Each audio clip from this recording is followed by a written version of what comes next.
welcome to the Bayesian Conspiracy. I'm Eneasz Brodsky. I'm Steven Zuber, and today we have a guest. Hey, I'm Naveen Mishra, back again. Welcome Hey, Naveen. back. And this is an episode that I have personally been wanting to do for a while, but also really dreading doing for a while, because I get the feeling people are just going to think I'm an asshole, and I don't know. I got a lot of qualms about this one, but it is it is a personal gripe of mine, which I have always had some feelings about, and then have had more stronger feelings about it recently. So instead of beating around the bush, I'll just get to it. Also, please excuse if my throat gets a little hoarse today. I am just getting over a cold. I feel great now, except for there's still some phlegm in my throat. So I guess apologies ahead in advance to Kyle for all the work you'll be doing removing my...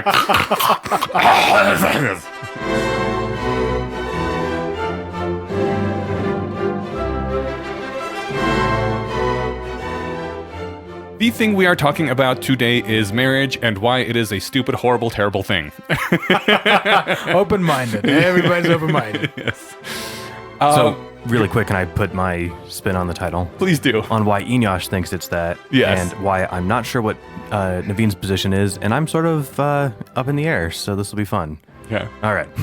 We're not all uniting here against marriage yet, I don't think. No, Maybe in you'll tell me. fact, specifically the reason Naveen's here is because I put out a call saying, hey, is there anyone in the area who thinks marriage is pretty cool and would like to be the counterpoint to me on this, because I don't want it just to be like a tirade, you know?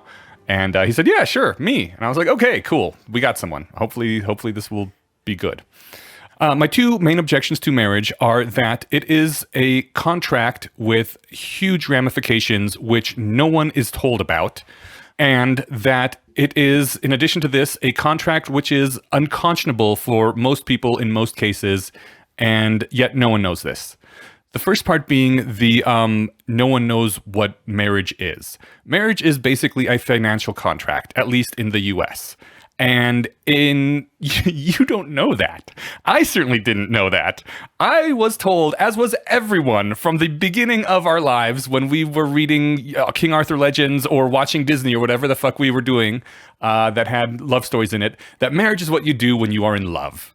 It means that you love the other person, you are committed to spending the rest of your lives together, and so we're going to go through this holy ceremony, and, holy or not, depending on your religious beliefs, but whatever. But it is the thing that people in love do. It is how you show you are in love. Or in the words of Eugene Merman, who's an ordained minister, and on his Netflix special, Vegan Goes to the Complaint Store, he marries two people on stage, and he's like, so I'm not sure state to state, there's like an 80% chance this is valid, so heads up.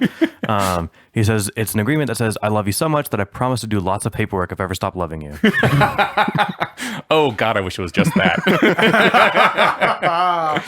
But then you go, and in many states, you can simply walk down to the DMV or a local government office, sign a single sheet of paper, and you're married. Wait, at the DMV? It depends on the DMV, but I have literally gotten married at a DMV before. Right on. Yeah. It was a more like full service DMV. It wasn't like your little local subchapter. It was the main one for the county, but yes. Cool. Yeah. And unfortunately, I don't have my marriage certificate here in front of me, so I can't actually read it off, but it's basically a single piece of paper that says shit all on it.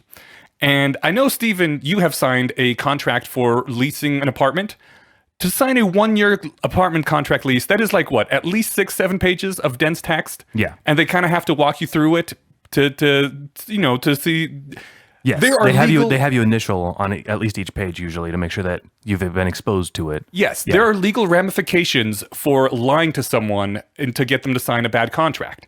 They have to spell out the things that they're selling you, and you don't have to read it if you don't want to, but at least has to be there. And the marriage license that you get doesn't say shit on it. It's certainly, I went through a lot more paperwork signing up for an apartment than I ever did for getting married. Tons of paperwork for buying a house, which is, again, arguably a much smaller financial commitment than getting married to someone is. And yet you don't know what you're signing. And that is a huge issue and a giant red flag, in my opinion, because what you're signing is actually really fucked up. Which is going to get me into the bigger problem that I have, being that the marriage contract is basically unconscionable for reasonable adults nowadays. What the marriage contract does is eliminate legally a large part of your personhood. you are no longer a single person in a financial sense. You are one mashed up entity known as the marriage. So if if you had property from before the marriage, after you get married, it is not your property anymore. It is the marriage's property. And you can actually sign some really good prenups to prevent this from being the case. But if you don't hire a lawyer and get a good prenup, this will be the case. And even if you do get a good prenup, it can still be challenged in court and drawn on for months and so forth. But any property is now property of the marriage, and anything that increases in value over time is that increase in value belongs to both people. So, for example, let's say that you had some stocks, or in the much more likely case of one of us, some Bitcoin that, I don't know, a few years ago you put down $100 on Bitcoin, never looked at it again because, you don't like to check Facebook. I don't know.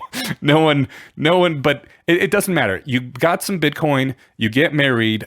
Any increase in the value of that Bitcoin, you got to sock away half of it to give to your partner because they own half of it. Quick, two things. One, we can table for later if we need to. But when you say you have to set it aside, can you expand on what that means? That means as long as you die together, you don't have to set it aside because they'll inherit it. But if you were to ever split up in any meaningful way, you have to calculate how much every asset increased while you were together and pay the other party for the amount, half the increase. This is particularly frustrating if you have some property that is not well developed and spend a lot of effort and money into developing it, and then your partner gets half of that even if, they weren't involved. Because it wasn't yours. There is no such thing as your property anymore. There's only the marriage's property. So I think just one more pushback on have to. You mean in the circumstance where marriage doesn't end either in someone's death or in unamicable terms, right? So like if there's a peaceful dissolution. Oh yeah, you can voluntarily give up the rights to the other to any property you want. Okay. The other person can say, no, you keep your Bitcoin. I will not force you to pay me half of what it's worth. But, they legally have the right to do so if they want to. Okay. Another thing I wanted to ask about was prenups. Because I have a coworker who just actually finalized his divorce. He was half a day late for his first day at work because he was at the courthouse finalizing the divorce, which is kind of like a great way to turn over a new chapter in life, new job, and finally got over all this 2-year divorce in the same day. Yeah. He was talking about how, and I don't know him very well, I don't know a lot of the details, but he had said something along the lines of I think I mentioned prenups, and he's like, oh yeah, beware, those things don't count for shit. Yeah. So my impression was always... They count a little bit. Are you planning on getting into that later, or do you want to dive into it now? We can get into it later. The courts consider them, but how much it's considered depends on your state and your judge, for that matter. They're dicey. They can help a little bit. That's weird. I guess I don't know what the text of a prenup looks like, but couldn't it just be like this? The below signers both agree that this property belongs to this person and this property belongs to this person, and it can be a list of properties, or it can just be major thing each or whatever, and then they both sign. How is that not good enough? It's going to go to, if the other person wants to take you to court, they can still take you to court and challenge it. And But how could they challenge it when they signed it? Because the marriage contract is that big of a deal that the prenups can be challenged just based on the fact that you were married, and then you spend thousands of dollars defending the prenup. Thousands if you're really lucky, probably tens of thousands. Maybe I'll be enlightened over the course of the conversation. Okay. I'm just curious. Like, it seems to me, it's like, this is what it says, man. Any Look. contract can be challenged. Yes. Yeah, but like, not just a marriage contract. No, I know, but like, I mean, it seems like if it's pretty cut and dry, like, I can't pay $100 less on my rent every month. Why not? Well, Have you tried? Let me finish. I think I haven't tried because I don't want to get kicked out. I feel like I signed something that said I'd pay this amount, and if I stopped paying that amount, they'd say, look, you're not holding up to your end. I could take them to court, I guess, and say I felt like I didn't feel like paying that much anymore, so I didn't. Right. How would I have any chance of winning? Depends on the circumstance, right? If your apartment changed in any way, if the gas lines became electric or anything, or if they changed the goddamn paint, you can say this is not the same thing that I signed for. Those things have happened. Not necessarily all of those things, but Right, minor depends things that on- I can make a case for. Right. Depends on who has the bigger pockets and what they kind of do. effort do you want to go. So there you go. Right. And make a case for is, again, subjective. Sometimes the judge will throw it out. He'll be like, they changed the paint Yeah. from mauve to beige. Fuck you, Yeah. get out of here. Exactly. And then you're at the lawyer's fees. Plus, maybe they'll charge you with paying for the other side for it being a frivolous suit. But, on the other hand, if it is like a major big deal, like before you moved in, there was no fire and now there is a fire or something along those you lines. discover asbestos, something. Yes, in there. right. You discover Great. asbestos. Then that can actually be something that they will look into in court, and you spend a lot of time haggling about. Okay, so I guess this is a revelation for me. Contracts aren't like the legal unbreakable vows that I thought they were. No. They're just like we Everything's kind of both negotiable. agree to Everything do is this. negotiable. Okay, we kind of both agree to do this as long as neither of us start bitching about it, and then we'll come back. If we want to fight it, we can. That's Right. what this says. Yes. Okay. And then, eventually at some point a judge will rule, no, this contract was fine, and you have to follow the rules of the contract or face jail time, or they'll be like, we're just adjusting it to this little way, or, this contract is bullshit, it's worth being thrown out entirely. Whole range of things that they can do. But it's going to cost you effort and money to fight. And that's why most people just like to stick with the terms of the contract. And, once it is in the contract, it is much easier for someone to fight those sort of things. It's like, look, it's in the contract. They have the presumption of the law is on their side. Yes. With the difference being that the presumption of the law is always on the side of the marriage contract if you're married, as opposed to the prenup. Gotcha. And again, the prenup can help a bit, but it would definitely help more with property that you already owned before. Like if you owned a house and you signed a prenup saying this house remains my property, no increase goes to the other person, and you never lived in that house together, then that prenup would likely hold. But again, you'd have to spend money defending it, and it might not.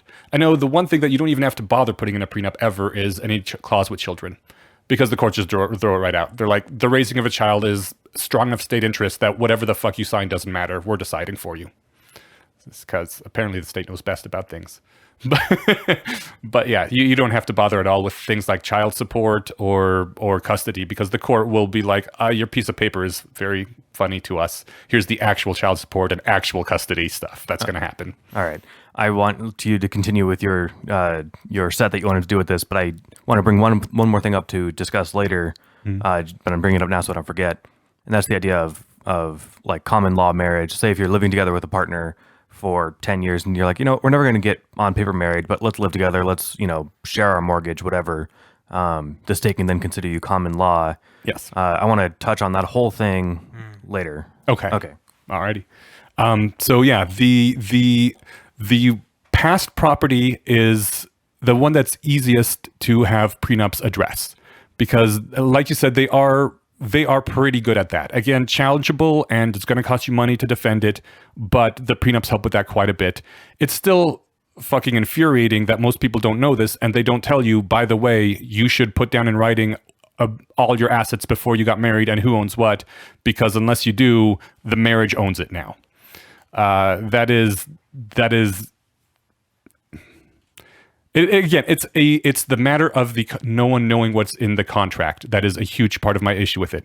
But the second part of it, it's a claim on past resources that you had once you get married. It's also a claim on your present resources going through the marriage. And this is the part almost everyone is familiar with, that whatever money we make, we split it between us, right? Which is true. And since most people who know about this when they sign up for marriage are okay with it, I have less of a problem with that. But it's still an issue if you want to keep your assets separate. If you both have jobs and you keep separate bank accounts and keep all your finances separate, it doesn't matter. The courts don't care. All of that is income and assets of the marriage, not of you. You are not a person anymore. So if, say, for example, your partner's car breaks down and you lend them some money to fix it up, you never lent them that money. The marriage spent that money, and that's it. There is no lending money to each other. There is worse than this, in my opinion, is the fact that it disincentivizes being nice by a lot. Like if your friend's car breaks down and you lend them some money to fix their car, you just did a nice thing to them. If you let them stay with you for a while, because I don't know, they lost their place or whatever, you have helped them, and that is nice of you. If you make more than your friend, let's say you make twice as much as your friend does, and so whenever you go out, you pick up the tab. You're like, I'll get dinner. It's no big deal. These are all nice things to do. And if you do that in a marriage, then all that, it becomes treated as the lifestyle, and you have to keep doing that forever. Like you better get used to really doing those nice things, because you're going to keep doing them for a long fucking time. The worst case scenario is if your partner loses their job and you say, you know what, go ahead, pursue your dreams. I will help pay all your costs of living. I will even help finance this dream thing of yours a bit. And your marriage dissolves after a few years while they're still doing this. The courts say, basically, you've been paying for all their living expenses. They had no income, and this is the way things are, so you got to keep doing that. And and if you were doing that with a friend, there's no court in the world that would be like, well, you've been letting this person crash in your spare bedroom for 2 years. You got to let them keep crashing there for another year and a half, bro. You've been paying for their dinners. You better keep paying for their dinners. It makes the best thing you can do in that situation is to say to your partner, no, I don't care what your dreams are. I don't care if you're miserable working for the man. Go out there, get another job, and it better be paying about as much as your job was paying before, because otherwise you have put me in a financial crisis. The fact that you have this legal hold over me as long as you are not making as much as you were when we got married. I mean, if your income increases, theirs better start increasing too, because otherwise you are subsidizing their lifestyle, and you're going to keep doing that for a long time afterwards. And like you said, none of this is necessarily a thing that has to happen. The other person can say, you know what? We thank you for helping me out or whatever. I'm not going to go after you for all this money, but they have the option to do that.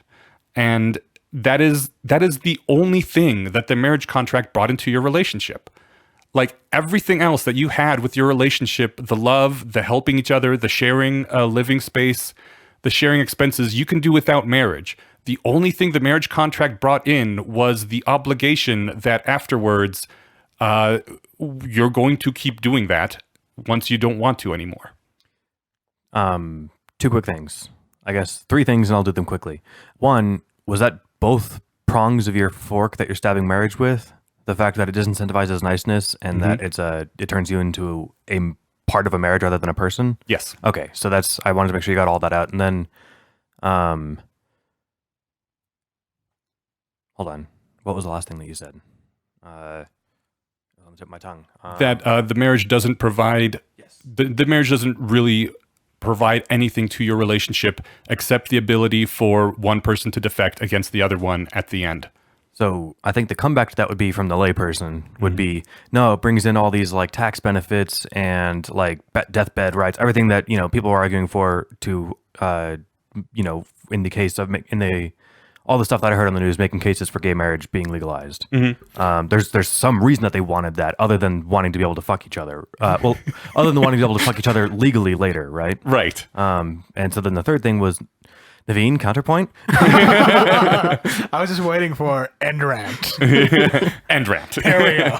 I will have more to say later, but yeah, sure that's the meat of it. I'm sure you will, but I think we make 2 giant jumps that we shouldn't make, and let's clarify that. Okay. The fact that people are ignorant of contract law is true regardless of marriage. Right. I don't remember whether this was Boston Legal or Silicon Valley, where people form an LLC and they go to the lawyer when things go sour, and he's like, you basically got married to that guy. Right? Because that's what it is. When you say there's an entity called the marriage, that's what most of my friends, when we have these discussions, I say, imagine you form an LLC with a friend and then act according to that. Right? That way, if you change the mental model to that, everybody's fine. Oh yeah, it's the LLC. Oh yeah, we work together. All of that changes. Right. People don't have that mental model, unfortunately. Right. So how is that the fault of marriage? the fact that people aren't educated in contract law, tort law, is not the fault of such a thing as marriage existing. Okay. The fault of marriage is that all of society is geared in a way to hide this from people and to encourage them and push them into this sort of contract that they have no idea what's in it. No. Well, let's push back on this. Okay. The fact that society pushes you to get married has a multitude of reasons that are outside the scope of this conversation. Yes. Right? Humans pair bond, and we need all like a sustained relationship and all of this good stuff. We as let's even restrict this argument to the current state, the current timeline in the USA have instantiated a legal version of this union in this way. That is what I have the problem with. Then great. I don't care. Oh, God damn it. I am totally fine with any other sort of marriage. Like people just getting together and saying vows in their church. No. But wait. We are in this timeline, in this planet, or in this country. So we have, as you said, Stephen, when we get married, we are telling the state that we ask you to give us less taxes because we say that we will consume together. So that's a less resource consumption we can do this way, right? We ask you to do these all things. So it is on their ownership protection to say you will also keep doing this as long as the other parties. Yeah, no, don't involve the state. I think you can get like married in whatever ceremonial way you want. Don't involve the state. Would be my saying, unless you've really looked into the contract. Right, that's a different thing. Well, yes and no. I mean, yes, it's a different thing technically, but no, almost no one knows that or treats it as a different thing. And that is people are ignorant is not my argument. But, okay? I am here to help people be less ignorant, maybe. How many people read the Apple end user license agreement? Hold on, let me just touch the on Apple the end analogy. user license agreement can't fuck you nearly as hard as a marriage can. But the disanalogy, I think, between the LLC and the marriage model is that you can't enter into a business without being presented with the contract. Yes. Whereas you can enter into a marriage without seeing the contract. Yeah. You do see the contract. You see the page that says you're married now, but that's you can form an LLC in a single page. Yes, but an LLC will say in it, this is the revenue streams, this is how it's split up.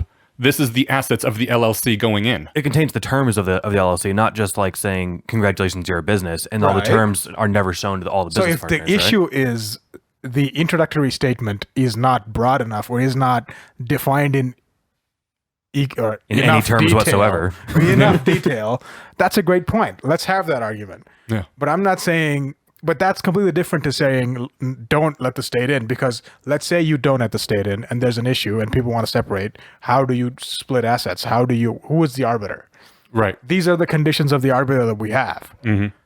So and they're really shitty. And they are shitty because of the reasons that we agreed. Well, not agreed, but are outside the scope. Because we'd have to get into the morality of keeping people together. We'd have to get into why it's good to pair bond. We'd have to get into the entire history of women basically being unable to own property or have income of their own up until just a few decades ago. Right. Yeah. That was, I mean, I absolutely understand why this was a thing back in the day, but it does not need to be a thing anymore because now it's just a way to ruin relationships. No, wait. That it can ruin relationships doesn't mean that it is the only thing. No, there are many things that can ruin relationships. There you go, yes. right? Or that's the point that you said about, the only thing the marriage contract brings to a relationship is the fact that I am incentivized to be less nice. Yes. No, I'm not.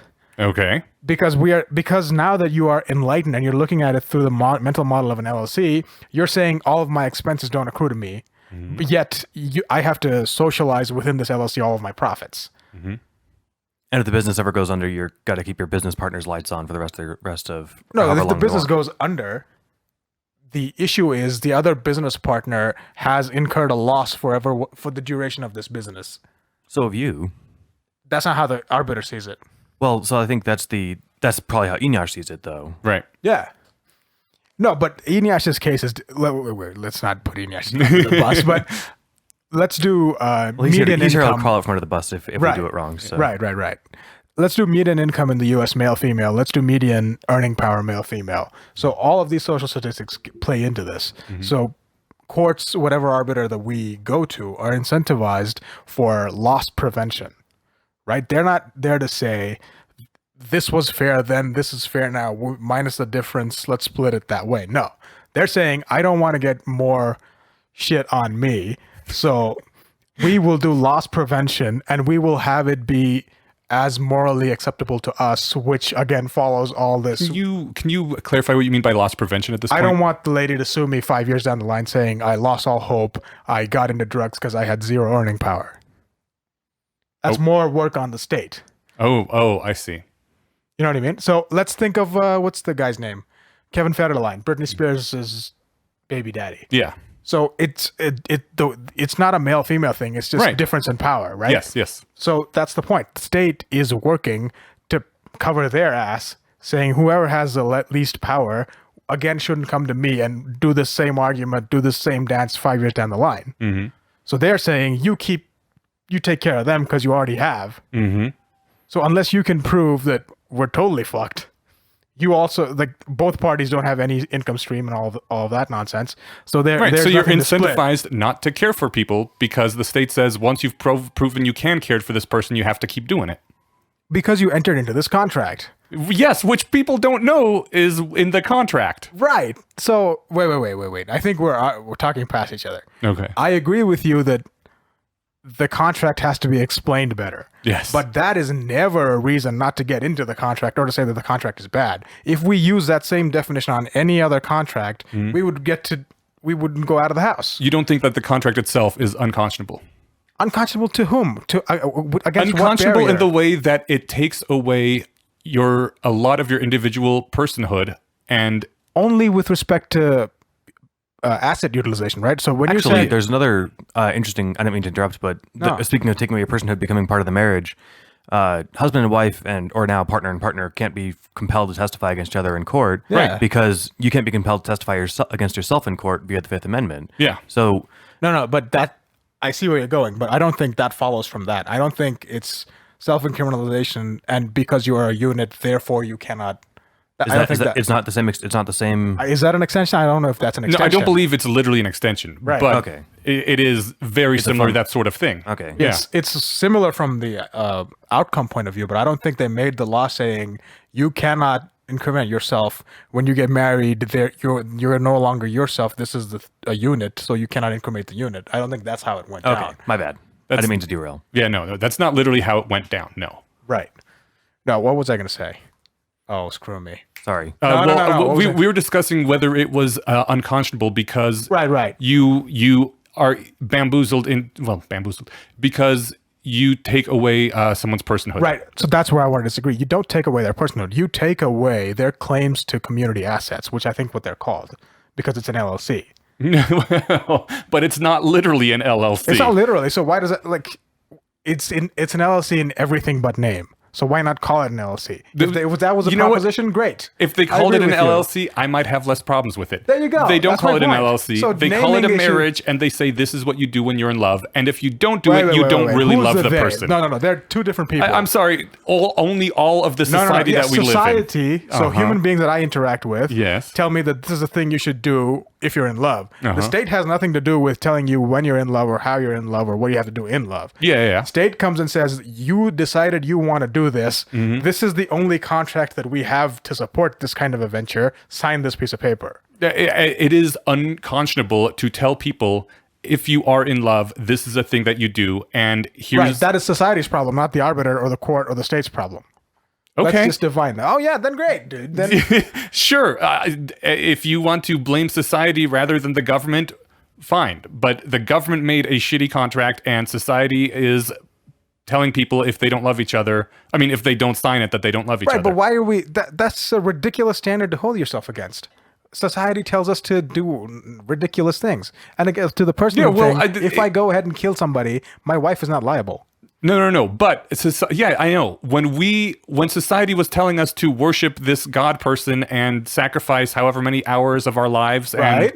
And we said this is a terrible idea and it's stupid, and here's the reasons why, right? We said it. Okay, I'm doing the same thing with marriage. Wait. No. We said religion was bad. Let's say. Yes. Just to continue this argument. Okay. We agreed that religion was control 1.0.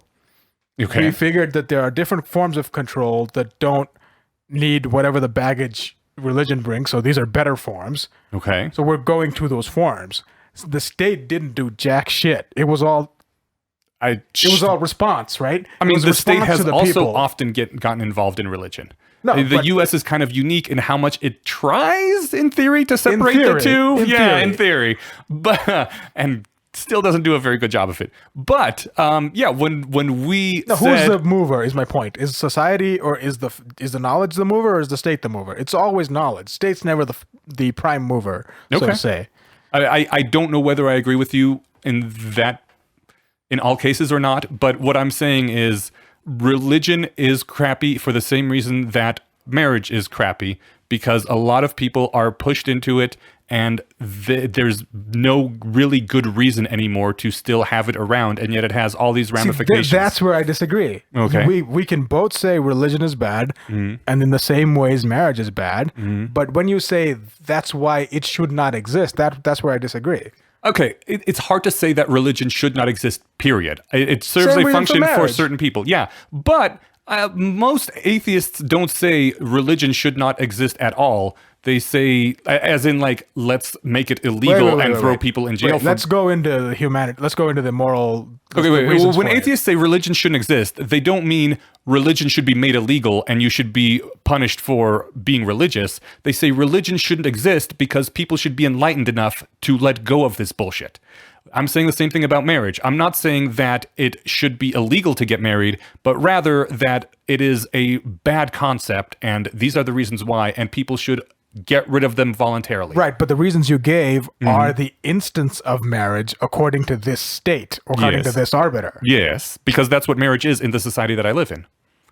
I'm not going to go arguing against, I don't know, some funky worship Cthulhu cult out in the Pacific that I don't know anything about. No. Wait. That's what I'm getting at. So we're using the arguments against an instance of an object in our particular surroundings to say the object itself or the upper class itself is somehow morally wrong.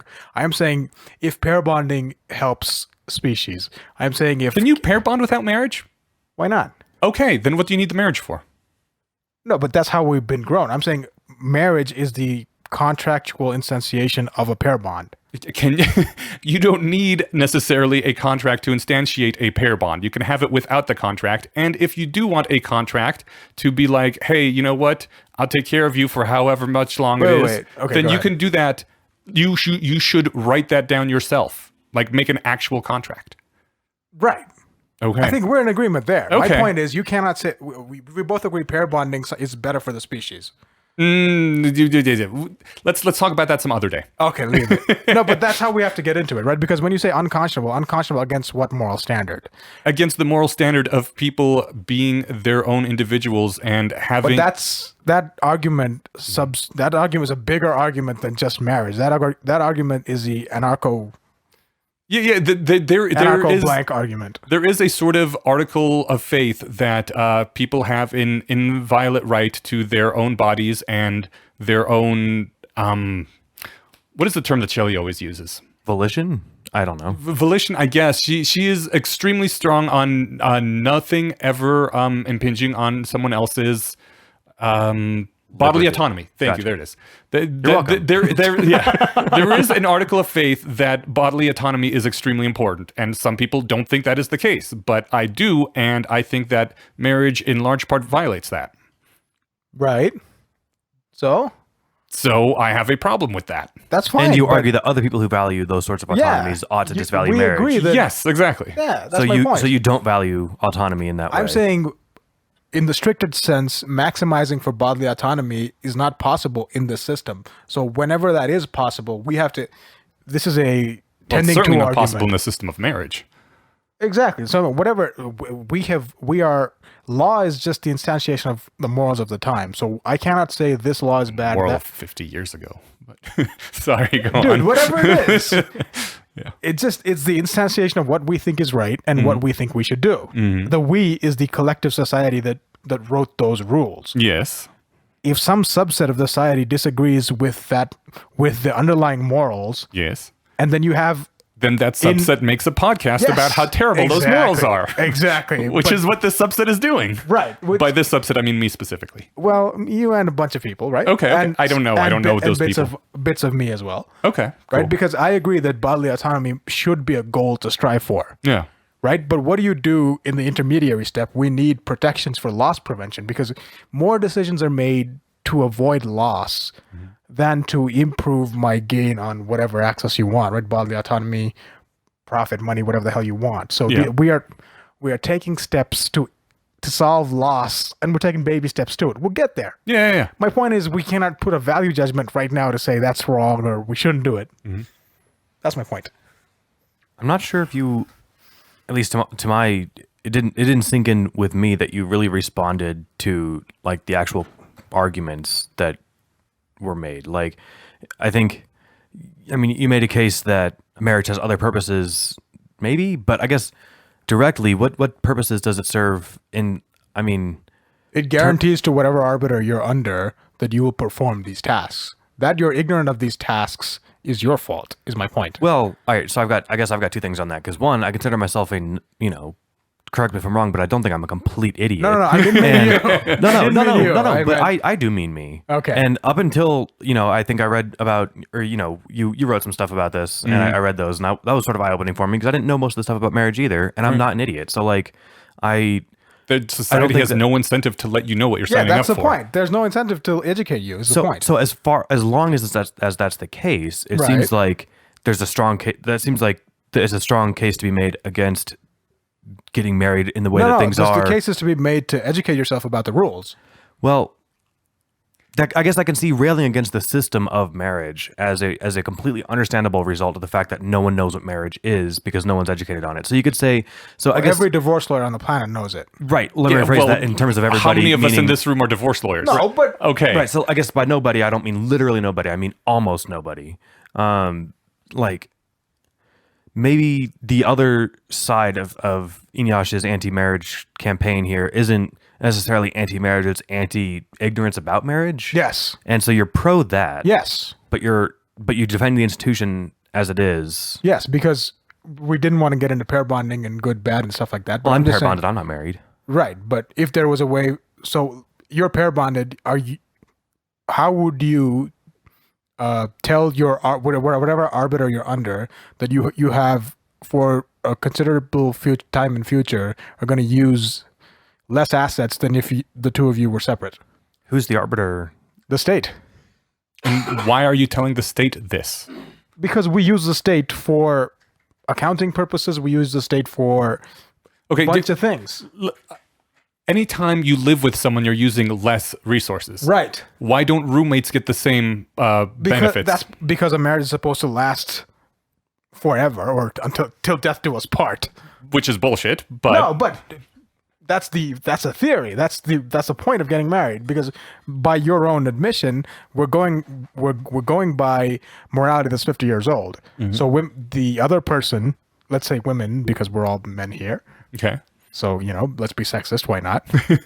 I'm just saying. But whoever the less powerful party is will, by the morality of the written law, have less bodily autonomy after the fact that this is broken. So we are preventing their loss.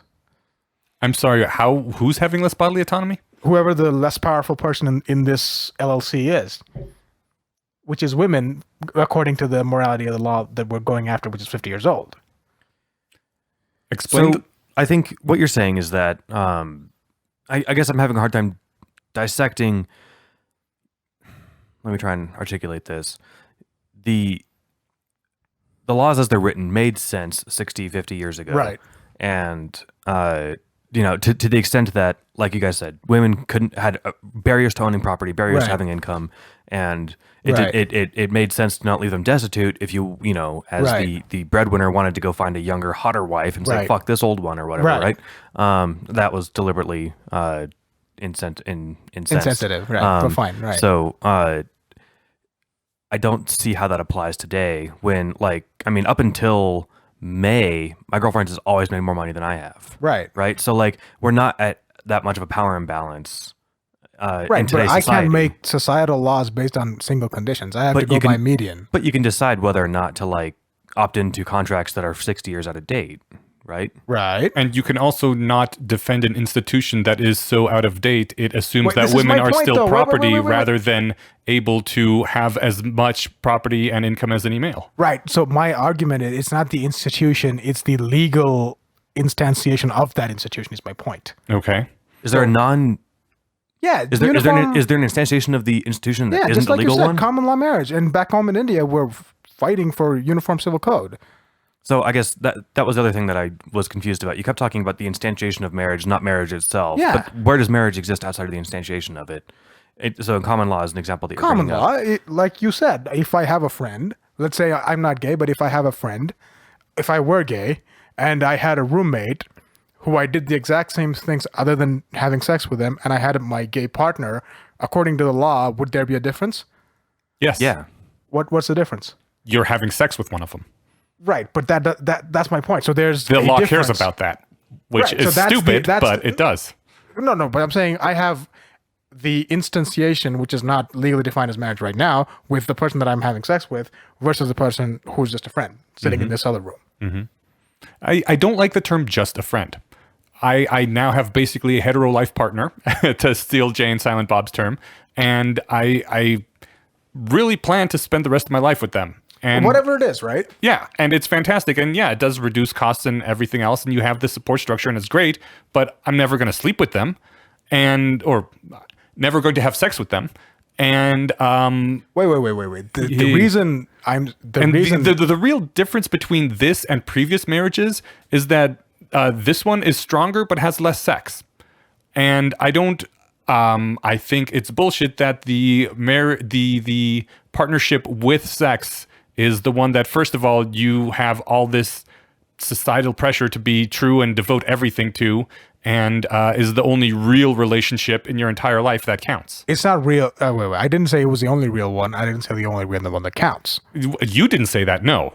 But if you look around in society, that's what you hear. But why are we going at? This is my point. We have to go by median. So there are. The median in person the- is told that your marriage is the they most. feel it. Well, how do you mean that they're told? The median person is not as flexible with their romantic, let's say, relationship with the people in this room are, right? I don't know anymore, Or at honestly. least they show, right? Anymore. I Okay, get that. At because least they like show. most people do have serial monogamy where they date around and not have one partner their entire life.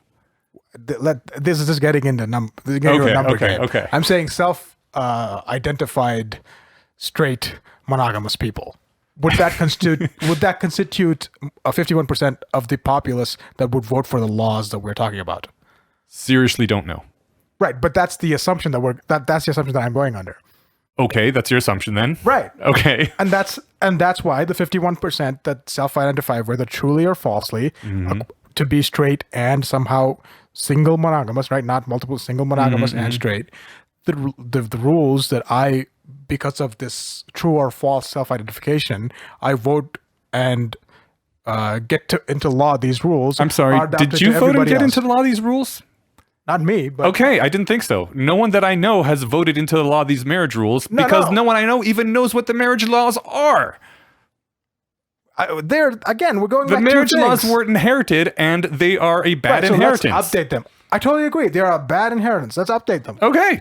Marriage is terrible as No, it stands that's my right now. point. As it stands right now, marriage is terrible. No. The legal definition of marriage does not fully cover the variety of relationships that currently the people in our social group have. Which is yet another reason that marriage is terrible. See that? Come on, man. You're more intelligent than doing ad nauseum attacks like this. Okay, fine. I think it's somewhat for comedic effect because I think it's funny. But Yeah. can you defend marriage outside of the context in which it sucks? Or like, can you give examples? Like, because common law, it seems to me, is one of those. My impression of it is that you can be married without really knowing that you're married. Yeah. And if that comes with all the weird, scary baggage of, so you can have signed a contract that you were never shown, like in real marriage. Yes. And that you But never. why are you doing this as a point? Why Doing what? why are you acting in such a way that would guarantee to cross this threshold of resource utilization? I am common law married to my hetero life partner if that was a thing, but it's not. What do you mean? Oh, yes, yes. Yes. Yes. Yeah, so I guess I mean, I'm doing it for the same reasons that everybody who has a roommate does it. Yeah. If my roommate was of the opposite sex and we had, I guess you have to have sex. Do you have to have sex? No, because you don't even how have to are have you gonna sex. check? How are you Yeah, gonna exactly. check? If my roommate was of the opposite gender, we would probably be common law married. We would possibly be common law married. But neither you nor the other person is going to go and say, yes, I expected this to be common law marriage, and now I am wronged by this it person. doesn't matter if you expected it to be common law marriage or not. No. But I'm saying there's no initiator. Yeah, there doesn't need to be for common law marriage. Right, You but can be what- considered common law married even if neither one of you wanted it. I totally agree. I'm saying, how are you going to enforce that if neither you nor him? If say when he and his hetero life partner broke up and they were common law married and his hetero life partner said, "I'm coming after you because I was used to the There standard you of go. living." That's my point. Somebody has to initiate it because Right. this Yeah. is the state. Well, I mean, that's the action same thing. against me. That's the same thing with any other marriage. You can always not go after the person that you're getting right. divorced from. So my point is this: all but of the bad marriage things- makes that possible. right. All of the bad things that we are talking about with marriage are state enforcing things that I don't want on me. Uh-huh. Right. So that's the state. That's the issue here, not the marriage itself. What is the marriage that's not the state? Just like we said, I can have a partnership, and I can go into the forest and kiss somebody else and be like, "Hey, we're married. I will do these things that I'm supposed to do in a legal marriage with you." I guess so you are defining the marriage outside of like the context of the state and the instantiation that we live in our time to be hetero life Anything. partners. Jay and Silent Bob. Drake. Why hetero? Well, I'm using that Just as the life- Jay and Silent right, Bob. right. Just yeah. life Yeah, partners. just anybody. Yeah. So that's what you're Yeah. standing up for, not for marriage as is colloquially used by No, no, no. 99.8% of people. No. Again, I also have no problem with people running off into the woods and like saying I'll be with you forever. It is literally the state part that I have the issue with. Exactly. So that's Okay. not the issue with marriage. That's the issue with the state and So how have we it's been arguing enforcing. about nothing this whole time? No, we're okay. arguing about how state gets into it and Okay. what is the exact definition and what is the scope of the state's intervention into interpersonal relationships. I also feel, sort of cheated that you're defending this vague abstraction, this interface class of marriage that has no Exactly. real instantiations. No, but it's real to me. Let me give you a real life example. My marriage to my wife has to inherit, because we're code idiots, has to inherit that interface class, right? And my instance will inherit whatever that is. Just because this inherited object is now under the enforcement of the state does not make me or my instance any more special than anything else. No, but it I'm trying to think of how to put this in Right, I get in Java. There's no multiple inheritance, but in the idea that you can pull in from multiple things and make it extend into one thing. But in marriage in the United States now, that is what happens. Right, so like you're pulling in from what you thought you were getting, and then the secret thing that you didn't know you were getting. Right. And I disagree with that.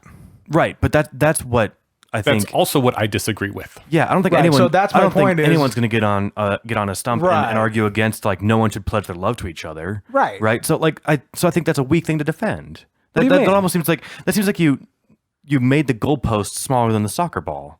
Like I mean like because that's not an attack. That's not a claim that anyone would attack. So how did you ever think that you guys disagreed? Because I actually didn't define it when I Didn't asked say was it the inheritance or the structure. Yeah, I or didn't the say this is instance or the issue I have object. with marriage. I just said, hey, someone want to defend marriage, and I guess he took that to mean something other than what I meant it. Okay, so I'm let down because I am in a long-term relationship. We've been together for 6.5 years, and we might be common law married. I don't know. Right. I would hope to not have to find out. All right, let's do an intellectual exercise, but continue. I'll get in later. But Do what? continue. No, continue. I'm sorry. I guess when I was enlightened on what marriage entailed, instantiations of marriage now entailed, not what saying I love you entailed. Yeah. I was disenchanted with the entire enterprise, and I am now on the fence as to whether or not to ever, legally tie this knot. Why? Because I don't like the game theoretic implications of getting fucked. How would you not get? You're just saying. Wait. Yeah, great idea. Great If point. I wound up in a nasty divorce, Right, which great point. obviously no one gets married anticipating that happening, Right. So I was hoping that you were going to convince me, no, Stephen, marriage is great. You should get married. Wait, so let's do this. Okay. I will now enter into the state of catatonic state of defending current marriage as it is. Okay. All right. So your cases where it disincentivizes niceness, which I disagree with either way. What was the other point? That it is. You lose personhood. Yes. Oh, What was the other point? I just made a syntax error. If someone's going to write to correct me on what I said about Java earlier, don't. I think yeah. You already you can know. extend Yeah, multiple you can, classes, but yeah. yeah. So, all right, whatever. Wait, so loss of personhood disincentivizes niceness. What was the other thing? Well, a number of things, including you cannot have separate things anymore, and You can. If I kill somebody, my wife's not liable. Therefore, I can have the entire guilt and entire liability of killing somebody. You can have separate like criminal ledgers, but Yes. is that the only thing that you can have? No, but that's my point. So I am disproving by example, not proving by example. How about stuff? You can't have separate stuff. Is that true? Yeah, I don't think you can have separate stuff because as I say, it's in the current state, it's an LLC. Would you be willing to say separate stuff instead of things? yes, Very Well, good. you guys are exposing my pedanticness. This is not right. Well, I think what he didn't mean is that you literally can't have separate thoughts, right? What you can't have is separate. You cannot have property that you have complete ownership yes, on. yeah, Great.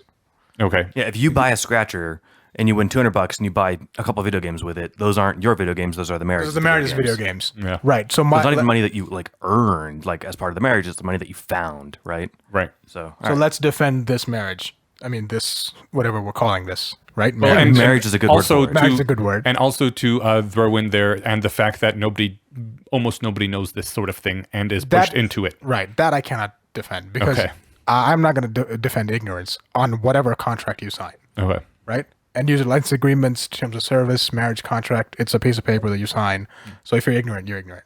I think the special case here, though, and I just want to belabor this, is that if I skim past the terms of service and don't read it, at least it was shown to me, and I knowingly didn't read it. Right. You can get married and not even know that there's this secret other contract till someone goes through a nasty divorce. Right. And that was what surprised me. And that So I'm willing to get take a bad lease if I didn't read it and it says you're gonna have to end up paying no matter what for a year after your whatever. If I get screwed on lease agreement that I signed because I didn't read it, that's on me. If I didn't sign it and I'm still screwed by it, that's where I get pissed. And that seems to be more analogous to the marriage case.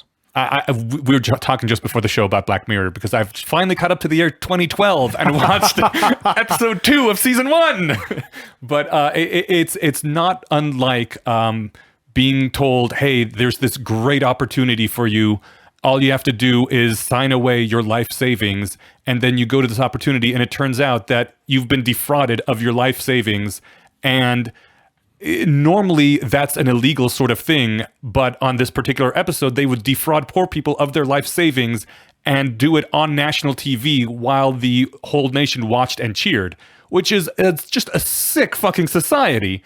And God, it grossed me out that they would have a society like that. Oh, you're in for a treat if you haven't seen the rest of the show. Okay. That's one of the tamer ones. That's gonna by a love mile it. one of the tamer ones. Yes. Okay. You're gonna love the other ones. But okay, so in our society, that would be considered unconscionable. Those people would be hauled into court for taking people's life savings and defrauding them of that and not giving them what they actually expected. No. How No. many payday lenders are there? How many? I will rattle off 50 people that I know are doing more ridiculous things with money than what those guys are doing in Black Mirror. It's just that the other part isn't there of putting it on a TV and then how they're having other people's glee on it.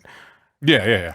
Well, right. Most fraudulent things are done secretly, or at least not in on national TV while everyone cheers. Right. And marriage is almost on national TV where everyone cheers. Is that what you're saying? Yeah. Okay. Yeah. Where most Ponzi schemes and other things are done on the sly. They aren't celebrated. Marriage isn't They are. marriage isn't Whoa, seen whoa, as whoa. a check cashing. Whoa, marriage whoa. isn't seen as a 24-hour check cashing place. marriage is seen as what's the guy's name? Madoff. Bernie Madoff? Yeah, there you go. Yeah. That was a giant Everybody Ponzi scheme. celebrated Madoff until the moment he got caught. Right. But again, he got caught. It was actually illegal.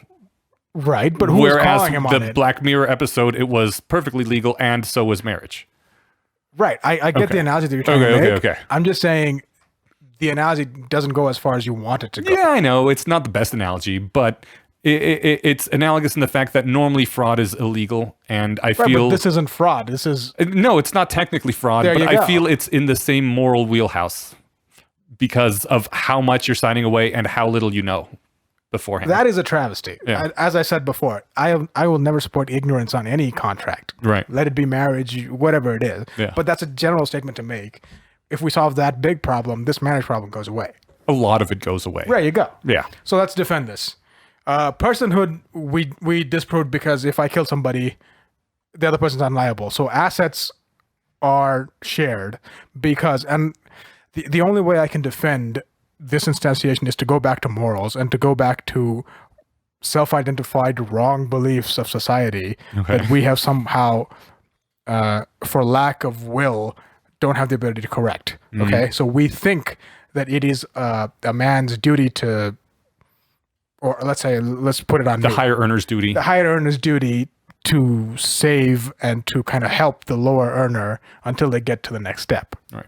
Which, I mean, that's one of the reasons I am grossed out by this whole thing is because I do not want to have a Yeah, but that's higher just earner, you. lower earner sort of relationship. I want to be in a partnership with an equal person. But that's not. Wait. No. Woo. Wait. We are a marriage. We define these things by majority, right? A lot of people do, yes. I mean, that's how the law gets passed anyway. So what are we talking about here? I am talking about ending up in a master. Right. You want a equal footing for everybody and equally Yes, knowledgeable. that would be ignorant. a conscionable marriage arrangement. Whereas what we have is a throwback to the times when there was master No, but and I'm there saying- was servant. Right. I'm saying that is the extent to which the median morality exists. Therefore, Yeah, what the other median system could you morality is have? kind of shitty. Great. Okay. But that's the median morality. What do you want to Well, do? why are you defending the median morality? I'm saying the What median else can I morality is defend? shitty. No. What else can I defend? How can you say the median morality is shitty if that's the median morality? Because why it's is shitty. this- I mean, No, why how, is your information better than what the median morality is? How do you know? How do you have conviction in your righteousness? if I wasn't convinced of that, then I wouldn't be coming on this podcast. There has to be someone at some point that says, look, I know the median morality is that slavery is cool, or I know the median morality is that women can't own property or have jobs, Right. or I know whatever the median morality is the median, but it is not good and we can do better. We can do definitely better. Okay. But I am saying the shitty bit is the issue. I'm not here. going to not talk about it just because I'm not in the No, majority. no. I'm not asking you not to talk about it. I'm just saying it is the median morality. Yes. And that is how most people go by. That is what I am here to defend. Median morality. So when you say it's unconscionable, Well, in that it's not case, unconscionable. I to the median apologize morality. for putting you into the position of having to defend the median morality because No, that that's was fine. shitty No, on but my this part. is, no, shitty on my part because I accepted this ridiculous challenge. But but when you say it's unconscionable, it's not unconscionable to the median morality. It's unconscionable to your morality and my morality. Okay. So That, it's that not is my unconscionable. argument. Right. It's not unconscionable that's by my definition. argument. It's only unconscionable to people who follow this subset of morality. Again, it depends on how you define the unconscionable by definition part. There are people who would say that slavery is unconscionable, Great. If that was regardless the of median morality, Yeah. that would have been great. I mean, that would have been the truth of the land. That would have been the law of the land. yeah. Right. But there are even the people who were in the minority back then, the Benthams that said slavery is unconscionable. They were Right. I'm not saying possibly you're right or wrong based wrong. on the median. Okay. I'm not saying you're right or wrong. I'm just saying this is the median morality. So we in this room cannot throw words like it is unconscionable because it is I unconscionable to both me. can and I do. What's the point of having these words if I don't ever use them? No, you can use them. I'm just saying it means different things. Okay. When you say it is unconscionable, the word left out, it is unconscionable to people who think like me. Okay, well, I think at this point we are running in circles around something that doesn't address the root of anything. Yes. We're just saying whether we can say that the majority is Yeah, wrong is the or not. majority right or wrong? So, Yeah. okay, this is bad advertising, right? All right. And bad self-research, Uh-huh. right? So when I say I would defend the institution of marriage, I meant that people, I believe that pair bonding is good, and I believe that there should be a contract. Let's take two things. I believe pair bonding helped humanity. Check. I believe intellectual growth helped humanity. Oh, definitely. Okay? So as intellectual capacity increases, there's a tendency to write down things that we want to do. Yes, Okay. pair bonding has helped people, so human beings, to the reason that we know. So it would also help this more than Dunbar collection of society. The intersection of that is what I call marriage. Okay, and I will defend that to the death because we're just putting rules on how I treat whoever I want to pair bond with. This instantiation bullshit is because the state comes in. Yeah. Yeah. So that's my point. When I say I will defend marriage, I will defend a piece of paper with rules on it that tells me how I have to treat somebody I pair bond with. Okay, let me process that for a minute. I mean, thinking about it, yeah, if you pair bonded with someone and you guys wanted to write your rules down on a paper, that's actually probably a good idea. Right, but And- scale that to society. Scale that to more than Dunbar. It'll work for you and me. Let's say you and me decide to pair bond. Yeah. Right, and we write down how we want to treat each other. Okay. But why would not Stephen and some other person who also did just copy that? They, I mean, they can use it as a model, but Right, they should that's the probably. point. So there becomes a minimum standard model of this is the minimum stuff, and that is what I am Yeah, the saying minimum- went to the state. Yeah, the minimum stuff that the state is at is. No. Go from contract to state and not state to contract is my point. I think that what you're saying is the state's minimum is really fucked up. Yes. Okay. No, but That's, still, that is what I'm saying. the state's minimum is fucked up. That does not mean that any minimum that any Dunbar set that comes up with will also be fucked up. Well, yeah, no, I would never argue against people's Well, that's what ability marriage to is. enter relate contracts and relations That's what with each other. marriage is. No, So yes we and no. didn't taboo marriage early enough. Yeah. But this was actually to me a very fun discussion. So let me. I'm still processing some of this. I'm gonna just think out loud for a second please. if you guys don't mind. Your current marriage, Yes. is not a minimum model that you and your wife No. put together. It's a state model. Yes. And are you okay with that Yeah. for your personal life? Yeah. How come? I'm curious. Because I will, for whatever. So, everybody's their own hero, right? So I'm not going to be Darth Vader, and because of this delusion that I have, I know that my wife is not going to be Darth Vader-esque, right? So same here, but so does everyone who gets married for the most Right. part, right? The other thing, like the way that I think about this too, So though, why is not that have like, marriage insurance? well, like, I mean, it's marriage insurance that really only insures your partner if you're making more. No. You can have a marriage insurance contract that insures the damn entity. Well, I mean, does the contract ever negatively impact the person who made less? Ever? I'm sure. I mean, not ever. In any in general, reasonable. no. So, like, I mean, the way that I think about it is, I certainly don't. I think my partner right now would never do anything Right. like that either. But say she took a blow to the head, Right. and lost all sense of compassion, and it's Right. like, now I'm going to be this ruthless psychopath. Rude person, right? So, like, do I want to bank on that never happening? Right. No, but how many other decisions do you make like that? And just to put this in other terms, I don't make like a huge amounts of money. I make roughly the median for an American, middle class American. So while there are some people that I make more than, there's also a lot of people that I make less than. And if I were to get into a relationship with someone who makes significantly more money than me, You would be more protected. I would not want that. I do not But that's want. your choice. Yeah, but it is I still cannot a make law. reprehensible decision. If I would feel like a bad person if I were to ask someone that's who your makes feeling. more than me to marry me, because I do not want to exploit them. That is the feeling. That is what I consider marriage as. The person who makes less gets to exploit the person who makes more, and I don't want to be that person even when I'm the So one how- making less. Wait, you know? wait. Exploit. Wait. We're throwing out words without. And you also base said here. you also said that you wouldn't want to marry that person. What you really mean to say is that you wouldn't want to. You would never go after that person for those resources. Right. Not that you wouldn't want to marry them. Like, you know, if you fell in Yeah. love, I if you- wouldn't want the contract that our government has. Okay, gotcha. Yeah. Because you would find that would put them at risk, and you care about them. And I do not want to put someone that I care about at that sort of risk. I would consider that a hostile act on my part. But is there any other decision other than this that you take like that? With all these considerations into play, Is there any other risks that I take? decision that you take. So when Stevens, or when you said, I am the, for the purpose of discussion, I am the more powerful party here. Therefore, if I was ever in a situation where I was the less powerful party, I would not get into the same beneficial agreement that this less powerful one got into with me. Is there any other form of contract that you would enter into other than marriage that you applied the same logic to? I am guessing zero. And anyone where I would feel that I was exploiting someone, I wouldn't want. No, not exploiting. Wait. Like I wouldn't want to employ a child either, in dangerous conditions or something. Sure, maybe they work cheap, maybe they can really fit down the mine easily, but I'm not going to do that in your personal life. Let's keep it. So not you, but let's keep to the general human populace, the general American citizen. Would they do that?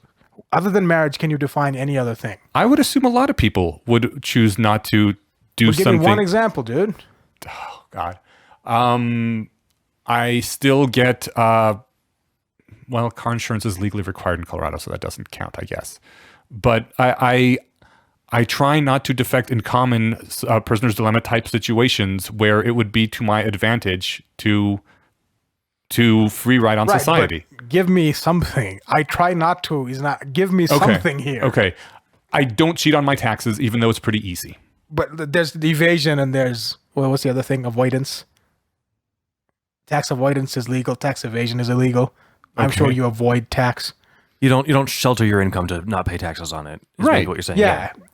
You don't evade tax, but I am sure if you had an accountant or a tax person, he would give you advice to. Well, I do have a tax person, and he does give me some advice. So there you go. So what are we talking here? It's So what exactly is your question? Do we put as much? Because I guess I think you phrased it differently, Eneasz, than you did to me. What was the query specifically? Do you put this much risk avoidance or? One of the one of the arguments was why is this relationship where I have sex with this person somehow here's better an example. So I was trying to get an analog to why would you do a similar risk reward calculation on something that is not as valuable? I was once in a parking lot and I had my car door open and dinged someone else's car pretty bad. Right. And I went inside and I found the person and I gave them my insurance information and I was like, I'm sorry I did this when I could have driven away. And I admit when it first happened, I was like, I should just drive away. And I didn't. And I know part of that reason was because there were other people there with me. There you go.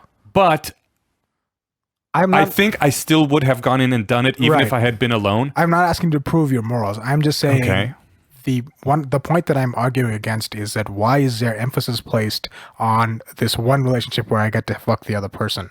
My point is we are doing all of this mental calculus because you said I wouldn't do this on if the roles were reversed. So by that definition, you yourself are placing more value on this relationship with the person that you're having sex with. Is my point. So we implicitly, I wouldn't fuck over my roommate either. But it's not fuck over. It's let me think out loud here, or maybe think internally while you guys talk. Okay. No, by all means, just thought.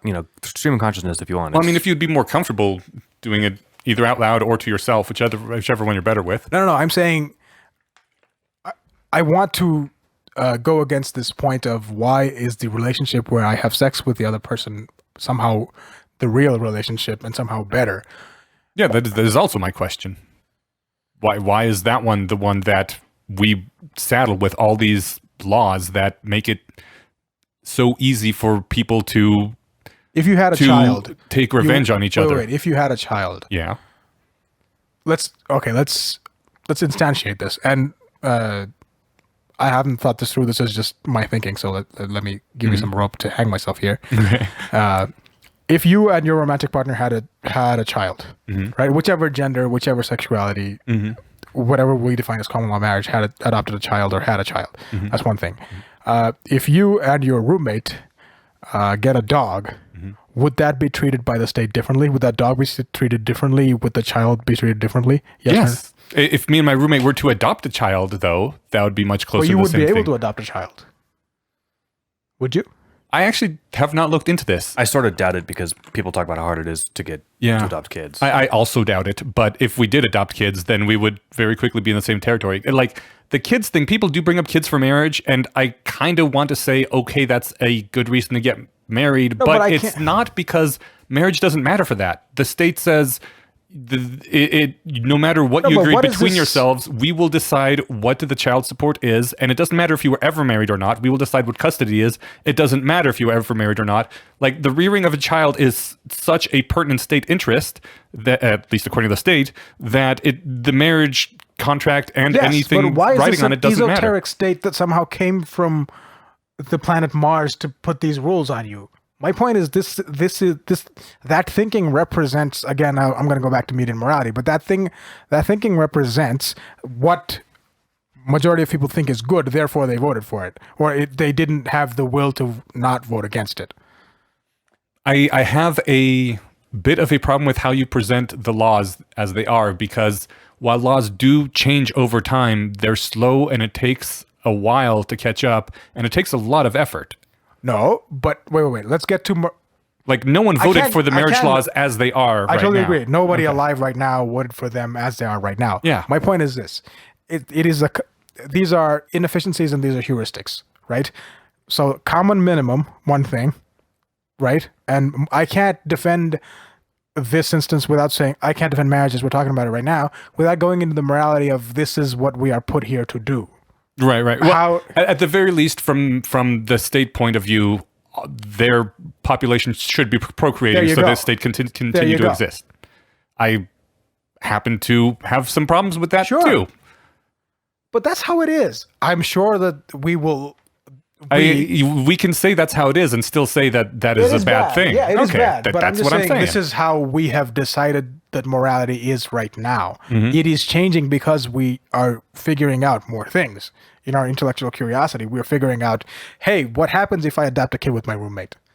Is that legally law? Is that legally marriage? Mm-hmm. These are things that we have to change. But then to say marriage is not an institution to be guarded against, that's a bigger step in my point. I feel like the kids thing is sort of a misstep, or at least an ingredient we don't need. Because, I mean, you can have child-free marriages that also end in someone getting screwed, right? And you can have marriage-free childs. You can have marriage-free childs. But we're thinking from outlier in. I'm saying think from majority out. Yeah, okay. And certainly, like you guys said, state interest, keep the state populated.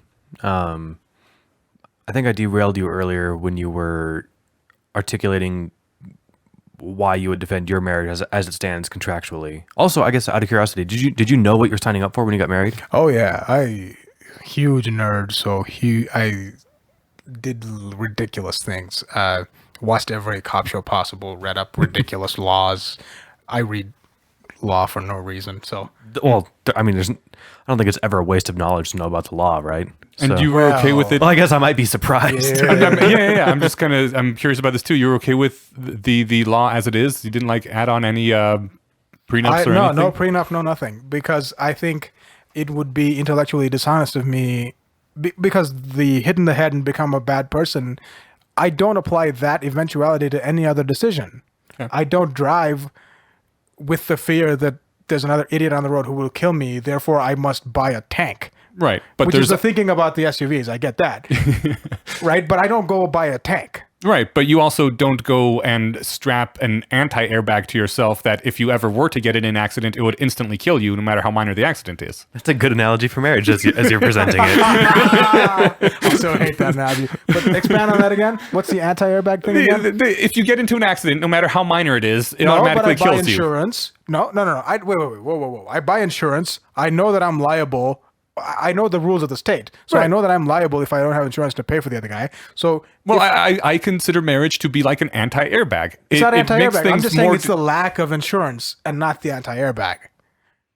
I think it's worse than the lack of insurance. Why? Because it is actively harmful to most people. It's not actively harmful. That would be a ridiculous standard to compare it to anything else. You don't go through life with the maximum possible negative interaction happening and then work backwards to how that should affect your interpersonal relationship. No, I don't, but I also don't intentionally saddle myself with things that that can make things Right, worse. so I don't take therefore- up. Okay, so I did take up smoking, but if I had been as smart back when I was 16 as I am now, I would not have taken up smoking because I know it is simply a way to handicap myself without any benefit. No, but you and still this is did the it. same kind of thing. You Yeah, I still did it did because it. I was a fucking idiot. Same reason I got married at 19. No, but get health insurance. Jesus. Get marriage insurance is my point. Marriage itself is not bad. The worst thing that somebody that you are married to is ridiculously bad. Okay, great, but so what? Can I point out another thing that's not clicking for me? It's marriage insurance for one party in the marriage. No, get both. Why have one party insurance? Oh, I don't think 'cause one- I don't think one there party is in- marriage insurance yet. Let's create it. Well, I thought you meant marriage insurance. Let me take a back step here. So you I need thought- some I sort thought of actual literal insurance. Yes. Oh, see, I thought you were saying that signing a marriage contract in the United States is like signing insurance No, for your I am- abstraction of marriage. No. I'm saying there's health insurance, car insurance. Make fucking marriage insurance is my point. Oh, Yeah. well, I mean, you could do So that. what, you pay deductible, or so you pay out your Yeah. deductible, and then your insurance company pays out Pay your the child alimony support, instead? yeah. So I'm not against this idea. I think it's actually kind of cool. But on the other hand, you could also just not get married, which I guess you can't not get married in some cases. But Well, but if you could not get married, wouldn't that be a better choice? Like, I guess what are if you, you- what are you, if you- get, what if are you you- getting out of the marriage? Like, I get car insurance because I want to have a car because I can get across town faster than I Right. can in a car, or faster in a car than I can on foot. Right. What do I get out of marriage that would be worth paying $50 a month insurance for? The protect against negative side effects. We're talking about loss aversion here, not profit increase. Yeah, If- like wait, like wait, like the- insurance. Yeah. I'm not going to profit from my insurance, Yeah. but what am I getting out of marriage? That like so again, I'm getting out of the car, fast travel. What am I getting out of the marriage? The instantiation of what we just said, pair bonding plus intellectual rules. But I could do that with a roommate. Like I think we're going in circles, but I don't know if you're seeing the loop catching itself. I Like don't think. Tell that to me. I mean, because You're saying we're- what is the we're purpose we're having- or we're what having- is the profit of just being married? Just this agreeing to this document that says in this state we are married like this. yeah. Why That's the only why is option I that have, why I is that guess. worth something that might be worth paying insurance for? Right. What's the something on marriage? If you like, hey, marriage is cool. Here's why. Can you finish that sentence, or is that like not a position you're ready to tackle? No. I think I will tackle this by saying I don't have another opportunity. I want this pair bond plus contract. The state marriage is the easiest option for me to do. Therefore, I took it. What do you want out of the contract? I know you keep saying loss aversion, but or compensation, but is that something you're getting out of the contract? Yes, I'm happy because I am married. I like spending time with my wife. I would like her, if possible, to just sit with me for the rest of her life and talk to me. could you not have had that if you didn't get married? I could have, but I wanted some. What would I call it? What's the solidity? What's External the word for solidity? validation. Something like that. Okay, I Not think that validation. is What's the solidity bit? Let's call it validation. Why not? yeah, because you're not getting that solidity from a marriage contract. You can still break up, as 50% of the married people Right. in America will People attest also to. lie. Yeah, right. So I you have didn't actually aspirations. get any solidity from the contract. I did because, just like you said, I can take her to court. I mean, yes, once you guys don't like each other anymore and once you guys no longer want to live together, you can make the other But why is person's that life miserable. No. Yes. Why And is so that you a can use that like as a sort of blackmail why is against that her to a- keep her with you. Why even is that when, a two-way thing? No, it's totally a two-way thing. If you guys want to move on to your separate paths, you Right. don't want to live together anymore. Right. If one party Why not just break the if one contract? party wants to keep the other person around, they can hold over their head, I can make your life miserable for the next however many years unless you stay with me. I mean, that's what you got out of the marriage, and that's the solidity you're talking about, but it's not a solidity you want, right? You don't want to force someone into staying with you because you'd make their life miserable No, otherwise. I want to. No. There's a difference between forcing somebody and improve or making the cost high enough so that that decision is not taken lightly. Well, I don't think people would have taken that lightly in general, and if they would have taken it lightly, then the marriage won't change that. If they're the sort of person who makes that, if they're the sort of person that takes that sort of relationship and commitment lightly, then the marriage isn't going to change things very much. That's exactly why you need a legal contract. If people do idiotic things and they would take a decision lightly like that, but they would later regret it, This is the exact reason why you want to have friction in getting into the marriage and also getting out of the marriage. Well, there's no friction getting in. That is a separate thing. Okay. I am saying the friction exists for people to make informed decisions and to have validity, solidity, whatever the hell that is, to say we are staking so much of our shit on this contract that we agree both that we get enough out of it so that breaking that contract would involve this much effort. Right. I think I'm Right. I think I follow what you're saying. I can't, it's just personal happiness and stuff like that. So I can't. But so a what number on it is my you're point. getting out of it is the security and the comfort and the happiness. Yes. Which I value more than that at whatever cost that is. I understand you valuing all those things, but I think the reason you value all those things is because society has ingrained in your head that that is what marriage is. Hold on, can I take that from a completely different angle? Because I think you're wrong. Okay. But I think I just want to say that can't you have all of those things? It like say if I could. I just want a box around it. As I say, so the box doesn't give you anything because you can have all that anyway. We just said that it's extra cost for people to get out of the box. Yes, it is.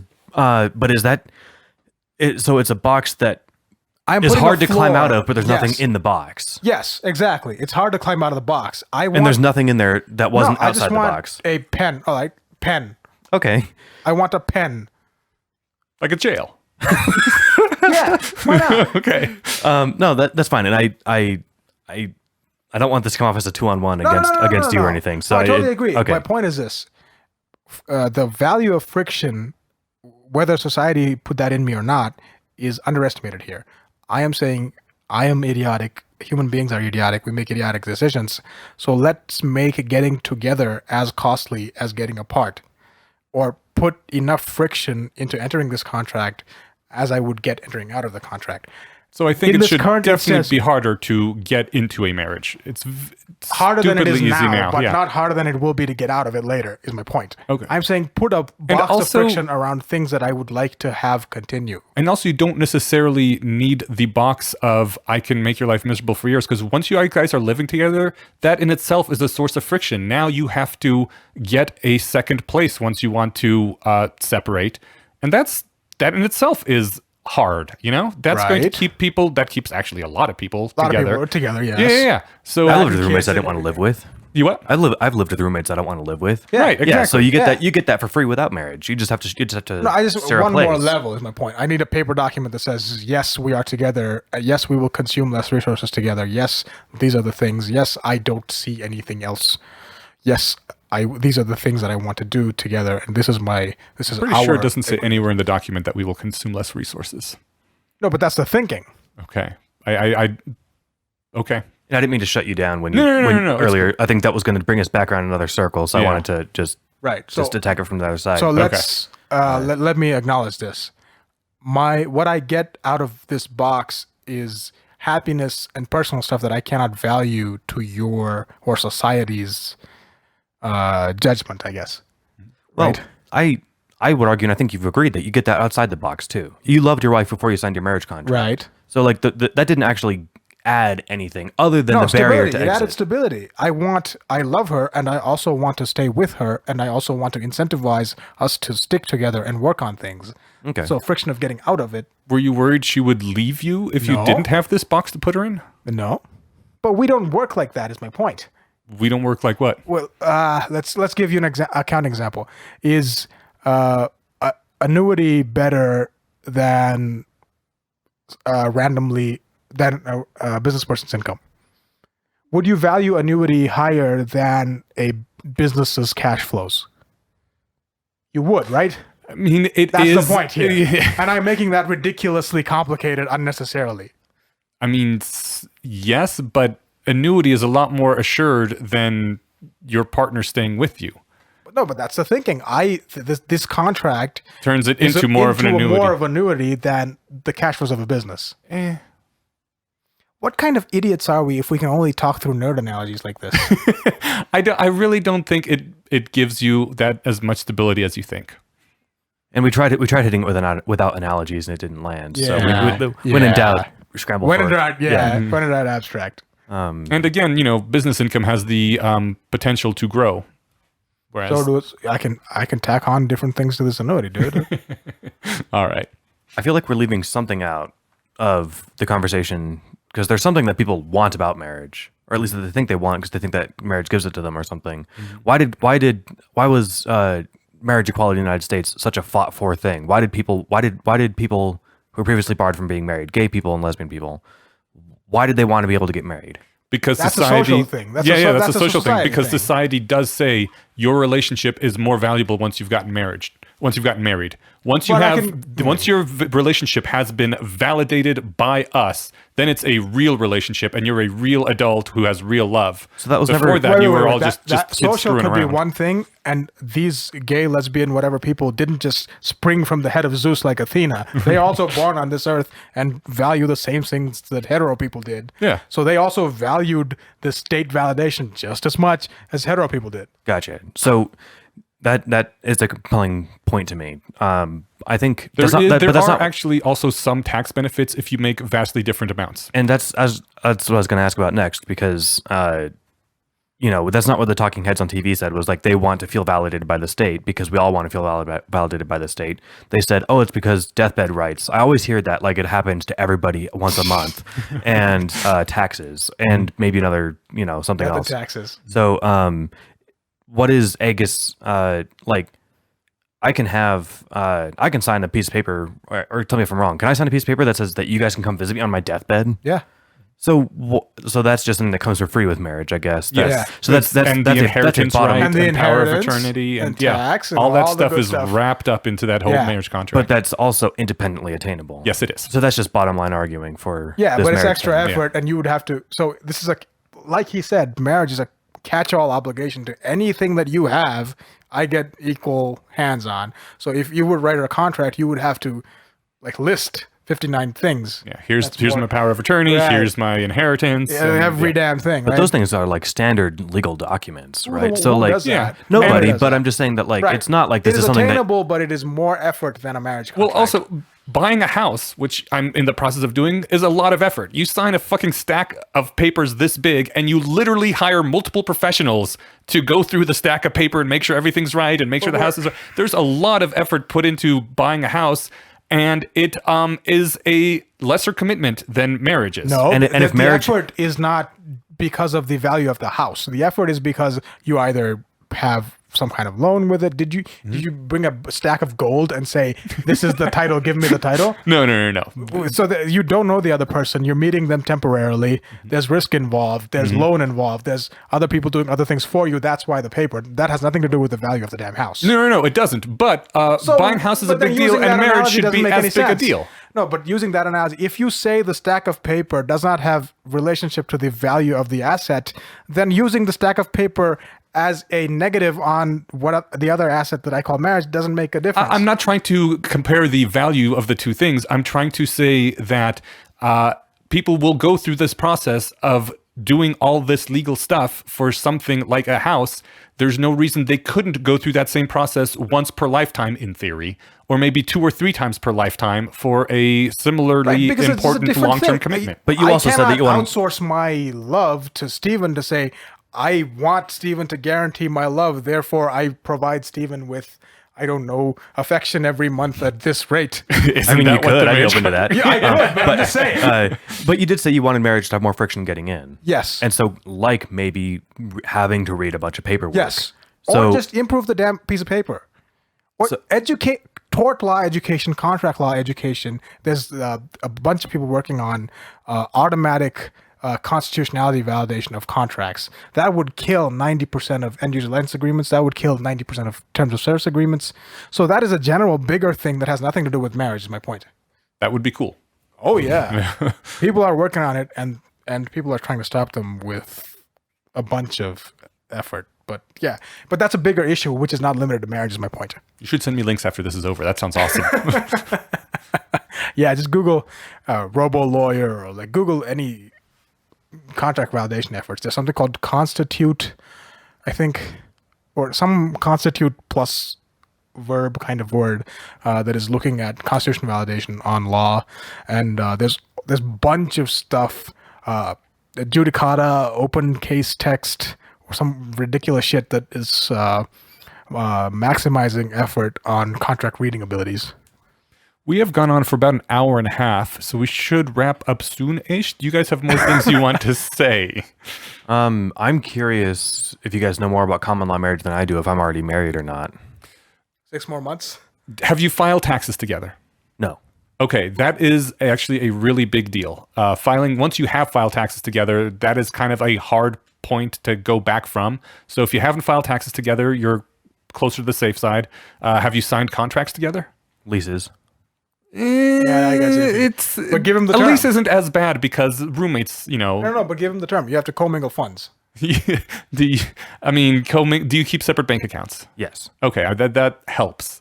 Are you saying that there's no like black and white line No. that between being common No, law married? there's love really for not there a to be black and white line. That's really weird. There Yes. is one black and white line. If you introduce yourself as husband and wife, or refer to yourself as husband and wife, then that is very strong evidence that you are common law married. And if you file taxes together, especially if one is claiming the other as a dependent, that is also very strong indication that you are common law, consider yourselves common law married or whatever the fuck. So those are two really big ones. We don't introduce ourselves as married, but like our leasing office thinks we are, or at least some of them do, and they say your wife was here this morning or something. That's the problem. If they testify against if you, they say, I had a friend who was dating someone long term, and whenever someone said your wife or something like that, they would instantly correct them. Not my wife. Because if you let people get away with that, with calling you guys a married couple, eventually it becomes true. It's like magic that way. That's weird. Yeah. So this is a contract that I can not even get the abridged version that just says you're married now. I can enter that without even getting the shitty version of the contract. That's weird. that's ridiculous. Yeah, that's beyond ridiculous. So. Yeah, I don't know what to make of that. Other than that's sort of confusing. Why would that be the case? Okay, so I think we've made sense historically why marriage is the way it is now. Mm-hmm. Why would common law marriage be a thing like that? Because scummy men should not be allowed to take advantage of women and use their womanly resources without having to pay for it. There you go. So this was basically another antiquated thing to like where you can't just have somebody around and then not. So this was to protect people from dodging the penalty of abandoning their spouse by saying you don't have to beat their spouse to be penalized for abandoning them. If you have used up her most valuable reproductive years and then left her afterwards, then it doesn't matter if you literally married her.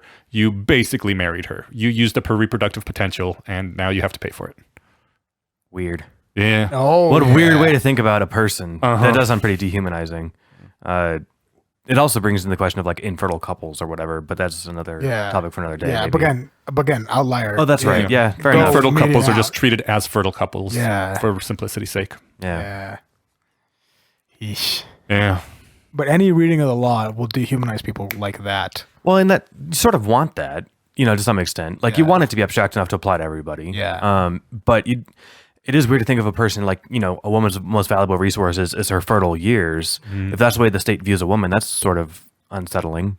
At least a state views a woman in the context of some contracts, maybe not all of them. So that's maybe the other way. It's fucked up. Yeah. Okay. Yeah. So Again, it's I'm not the loss only one. prevention. It's all of the things we just talked about. So. Okay. The last thing I'm curious about. If you're going through a divorce and you're divorced and you're paying alimony for the next decade because whatever, and then you work hard the rest of your life because you want to go back to being able to afford not having to live with two roommates and stuff. You want your standard of living to be like what it was when you were married or whatever. So you work hard, you make more money, etc. Why does your alimony go up?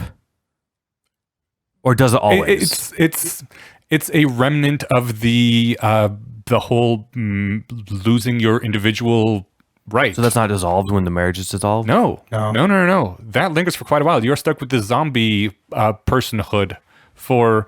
In Colorado, it's for half as long as the marriage was. So if you were married for 10 years, then this continues for another 5 years after the divorce. Damn. Yeah. I guess because so the case I can understand and swallow the pill for like I want to live like I lived when I was married, and especially if now I'm 50 and I don't have any skills because I've been married since I was 19. I don't want to have to go back to college or whatever. But it does make sense to me, like, then, okay, cool. Well, you just got an inheritance. I want some of that now too. I guess it is the loss that you got from not being in the marriage, right? Yes. But okay, so there's no Steelman version of that strong enough to knock any sense into me, is what I'm hearing. No. Okay. Or to knock its No, but argument into me. I could make one ridiculous argument saying, what would you set the level at? Any level you set it at, other than zero. Oh, right. well, Other than zero, any level would be the same thing. We're just arguing on. Yeah. So yeah, I would. I mean, to me, it makes intuitive sense to say, okay, we're going to maintain your style of living. Why? But What the hell is this maintain style of living bullshit? Well, that's the whole point of the whole Yeah. alimony thing, right? So I'm saying if we buy that, which we Yeah. already have, it doesn't make sense to me why your standard of living goes up if mine does. Other than, like you said, this weird zombie artifact of the marriage. So that's it, and that's not compelling to me. Neither is the predicate case, but I can at least grant that for the sake of trying to make the other one make sense. But that's a whole other weird leap. Yeah. Okay. Yeah. Well, Okay. yeah. Now that everybody's significantly down, what's going on? Well, I got my rant out. We are, after this, I'm sure, going to get a bunch of email explaining other sides of it, which I look forward to. And I thank my listeners because they are awesome. And we will read those on the air, especially since I'm sure some of our listeners are married. I know some of them. Yeah, same. That being said, we have some listener mail if you'd like to get into that. People correcting us, or at least weighing in on net neutrality in the same way that we talked about net neutrality last time, and people wrote let me in. get in on this, please. Yeah, that's why I'm looking forward to marriage comments too, because I thought the neutrality things were interesting. So for this episode, we want to thank our supporter Tom Trusansky for your support. We really appreciate it. I don't know what else to say other than thanks, and we notice, and it really counts. And thank you. Thanks, you guys are awesome. Okay, on to listener feedback. Again, cutting for time a little bit, but Not Without Incident says, a tiered internet service Inyash was dismissing as fanatical actually happened in Portugal and the UK. And I'd like to say that I'm pretty sure I didn't dismiss it as fantastical. I didn't dismiss it as fantastical because I was also aware of that there are nations that have net neutrality laws in play and still do have tiered internet. What I said was that is okay. That I kind of expect that sort of thing, that you would get packages where you pay less for certain things because that's how a lot of things work. If you buy them in bundles, you get discounts. Well, I'm going to continue reading this and then wrap up my reply to that in with the other stuff. When I say that's okay, I have a reason for saying that, as not just because I want people to get screwed to have to pay an extra $5 to access Facebook. Now, with that instance, it continues, the origin of the common carrier designation wasn't some hypothetical scenario. About 10 years ago, Comcast was found to be blocking some peer-to-peer traffic, and by some, I mean BitTorrent, which the FCC tried to stop. This seems clearly pro-consumer, and I don't know how big internet content companies, Google, Facebook, etc., benefited at this point. I want to say that depends on how you define pro-consumer. Like, if you mean the people who are BitTorrenting stuff, then yes, they have gotten to use tons of bandwidth for their $60 a month or whatever. But there's also lots of consumers that don't send up and down multiple terabytes every month, you know? I am one of those low usage people. I mean, my biggest content transfer every month is the uploading of this episode to our web server. And aside from that, I just don't use too much of the internet. I watch a little bit of Netflix every week, but my uses are fairly low demand. And so I am one of these consumers too, and my internet experience is being negatively impacted by the people who are clogging up the tubes with their rampant sharing of everything. I'm just going to use the term sharing because it's neutral, right?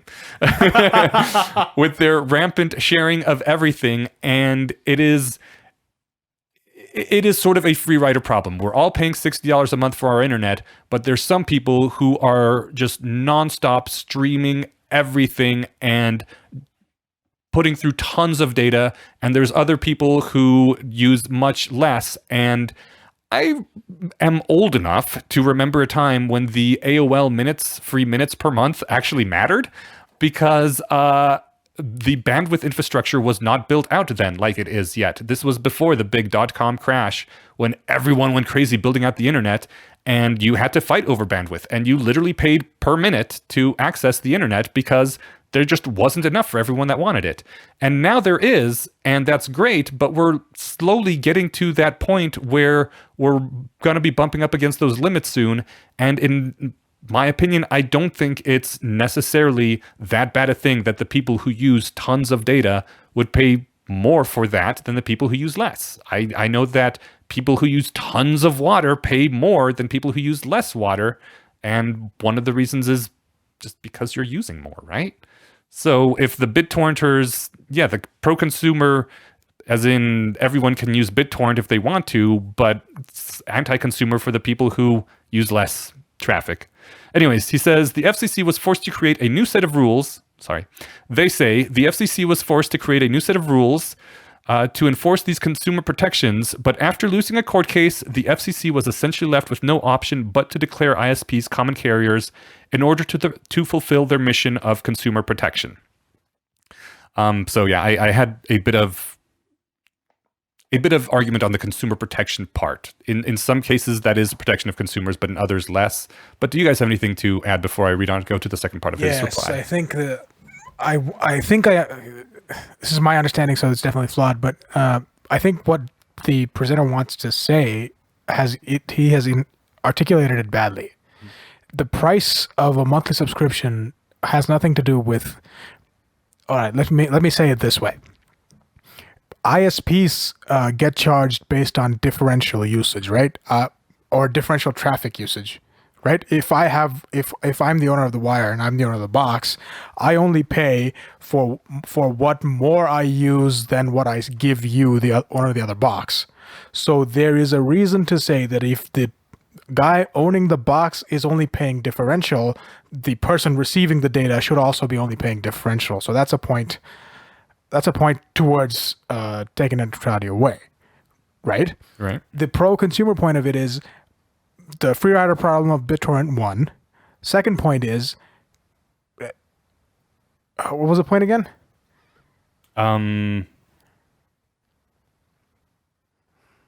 That. Oh yeah, bundling, unbundling. Okay, my point was this: bundling and unbundling. The $60 bit, pro-consumer or anti-consumer, the only way that people can make money in business is either bundle stuff or unbundle stuff, right? So we got to 60 by bundling all of the aerial minutes you talked about, and because we are so bundled that this 60 provides more value to you or to the most common free rider than more than that 60, there is a effort to unbundle that 60 back to a different thing.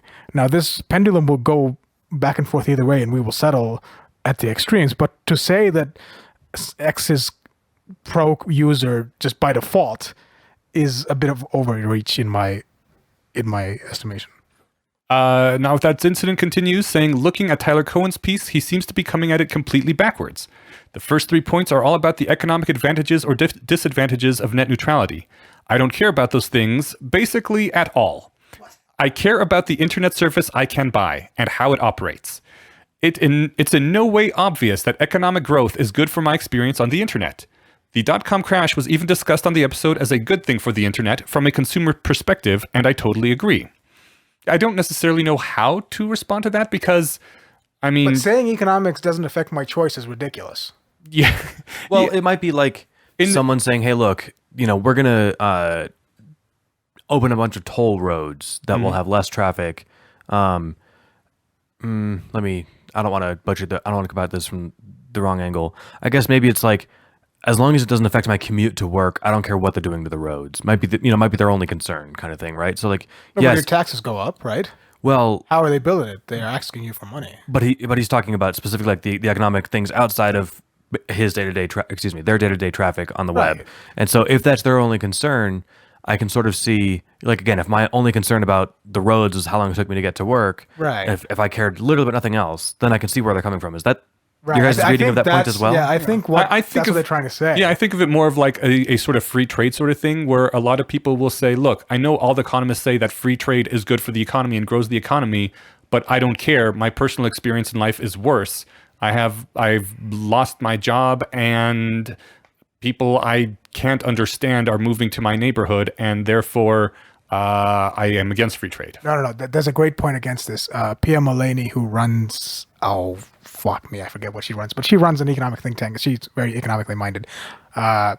The Schumpeter argument of creative destruction doesn't take into account society's feelings. It's a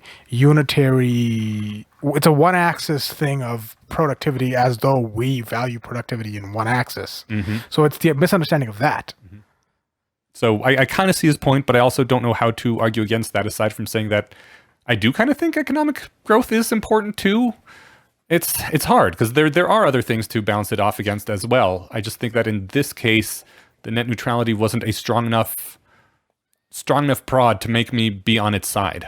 I would also say that, like, I'm not convinced from my understanding of everything about from my vague and incomplete understanding of net neutrality conversation, that this is good for the economy as a whole. This is good for the ISP monopolies, or the ISP mostly monopolies, right? So this isn't good for anybody who isn't like an exec at Comcast. No. Right? It's good for anybody that's okay with paying $60 and not. Well, it's bad for anybody that's okay with paying $60 and not worrying about a thing.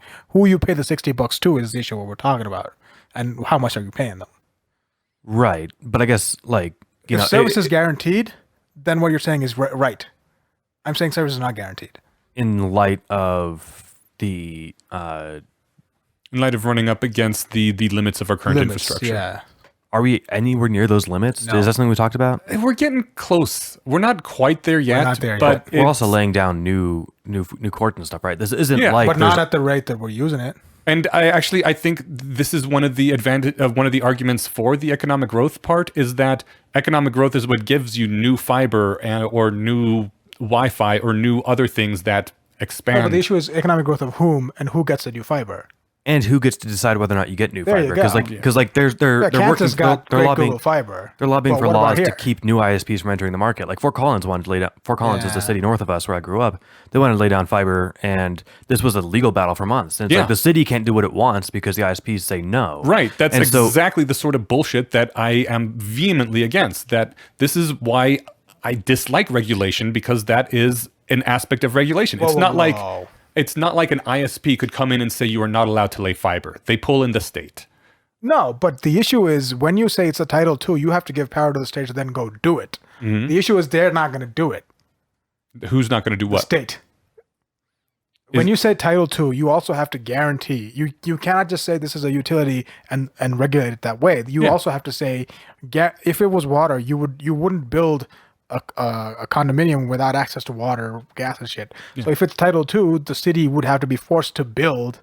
Right. No, but what I'm saying is that, and Longmont also has. Does Longmont have Google Fiber, or is that City Fiber? They have fiber of something. They're pulling down 100 gigs a second. Yeah. And those are the sorts of things I would love to see, is communities putting in fiber for themselves and being, another option to compete with these ISPs, and having this sort of strict regulation is what prevents that sort of thing. But is that the only thing? I think the cost of entry. Yeah, the cost of entry is high. I get your point, right? Regulation helps the incumbents, not the new people. Yes, I get that the point. ISPs couldn't have sued the city of Fort Collins if there wasn't already regulations that would allow them to do that. But the issue is neither one is going to do the capital expenditure. So did revoking net neutrality on did the conversation / vote on the 14th, did that give more power to the ISPs or less? I have this pat answer. I think you're going to like it. It just changed the lobbyist's calling card from the FCC to the FTC. Sure. That's all it did. But it seems like it's a step in giving the ISPs more power. That's how it's perceived by the public. In my understanding of the 5 people I know. Yes. Okay. So is that accurate? Yes. Do they have more power? Because Yes, but it also removes some of the hurdles for other people getting into the market, and just in general, I would like to see less hurdles. I would too, but I'm wondering if this actually did that. Take the hurdle away and then incent people to do the thing. Yeah. So it has to be both sides. Which, I mean, that's one of the reasons I'm on net against regulation and tend to have a bit more trust in economists who also are like, okay, I admit I really like Tyler Cohen. So maybe there is a bit of like not worshipfulness, but Cult of personality. Thank you. It's a bit of cult personality there, where when he comes out against this, I'm like, okay, I'm already against regulation for the most part, and he is saying this, and so I think he probably has a good point, and these are the other things I've read about it, and so I think that I'm going to go with that. I don't. It does give the ISPs more power in some ways, but it's not more power to shut down the building of new fiber. Okay, that's what I was curious about. So I think someone might make the case that like, well, now we're gonna, we're opening the door to handing them more. They're gonna want more now, and people are worried about that slippery slope. Well, not with that incident. In his last point, when their last point makes an interesting argument to exactly what you were saying Cowen touts competition as the important factor in getting ISPs to behave well. But once Tier 1 and the big name Tier 3 networks are synonymous, discussions about whether the last mile of fiber is a natural monopoly won't matter, because you won't be able to get to some parts of the internet without first going through Cast. Yes, say like this. This is potentially about not being able to engage in entire classes of activity at the whim of your ISP. And build out your own mesh network. Or what? Build out your own mesh network. I I can see if there was one massive conglomeration once they all joined into one big company. Who's stopping the vertical mergers? People are stopping horizontal mergers, not vertical mergers. Yeah. And I think, yes, I don't know. I don't want to get into discussion about whether monopoly busting is a good thing, because I still have strong intuitions that it is, but those come from high school econ classes, and I haven't looked into whether that's still the case. Right. Or whether I that's do really want the to case. point out one thing. This guy, Ben Thompson, went Wisconsin grad, lives in Taiwan, does a great blog about media and tech. He has this... he has a good analysis from his viewpoint on his blog, Stratechery. It's a good piece to read. I think the cost of laying down all new, fiber across the entire nation is what is stopping a lot of people from doing that. Yeah, but it doesn't have to be the entire nation. How do you get water to people? Yeah. Same fucking thing. I can dig a water line without an issue, but to dig the same line and run a fiber through it, I have to call 15 people. Do you? I think. Wouldn't it be? Okay. Googleplex Byte says net neutrality has become an issue because people aren't charging directly for data usage. Yes. Yeah. This is why ISPs want to shift those charges onto content delivery networks. Also, yes. Well, among other reasons. Yeah. Yes. The solution is a currency with zero transaction costs. All the internet's issues vanish with the mass adoption of cryptocurrency. I disagree at that. On that. Oh, this crypto bullshit is creeping into every conversation that I have. Is it? No. Okay. No. I don't. First of all, cryptocurrencies don't have zero transaction costs. But you can make one. The issue is the crypto community is right now a bunch of anarchist devs who want decentralization as a goal where the users don't. So whatever solution they come up with is going to have transaction costs that the centralized faster system will not. Okay.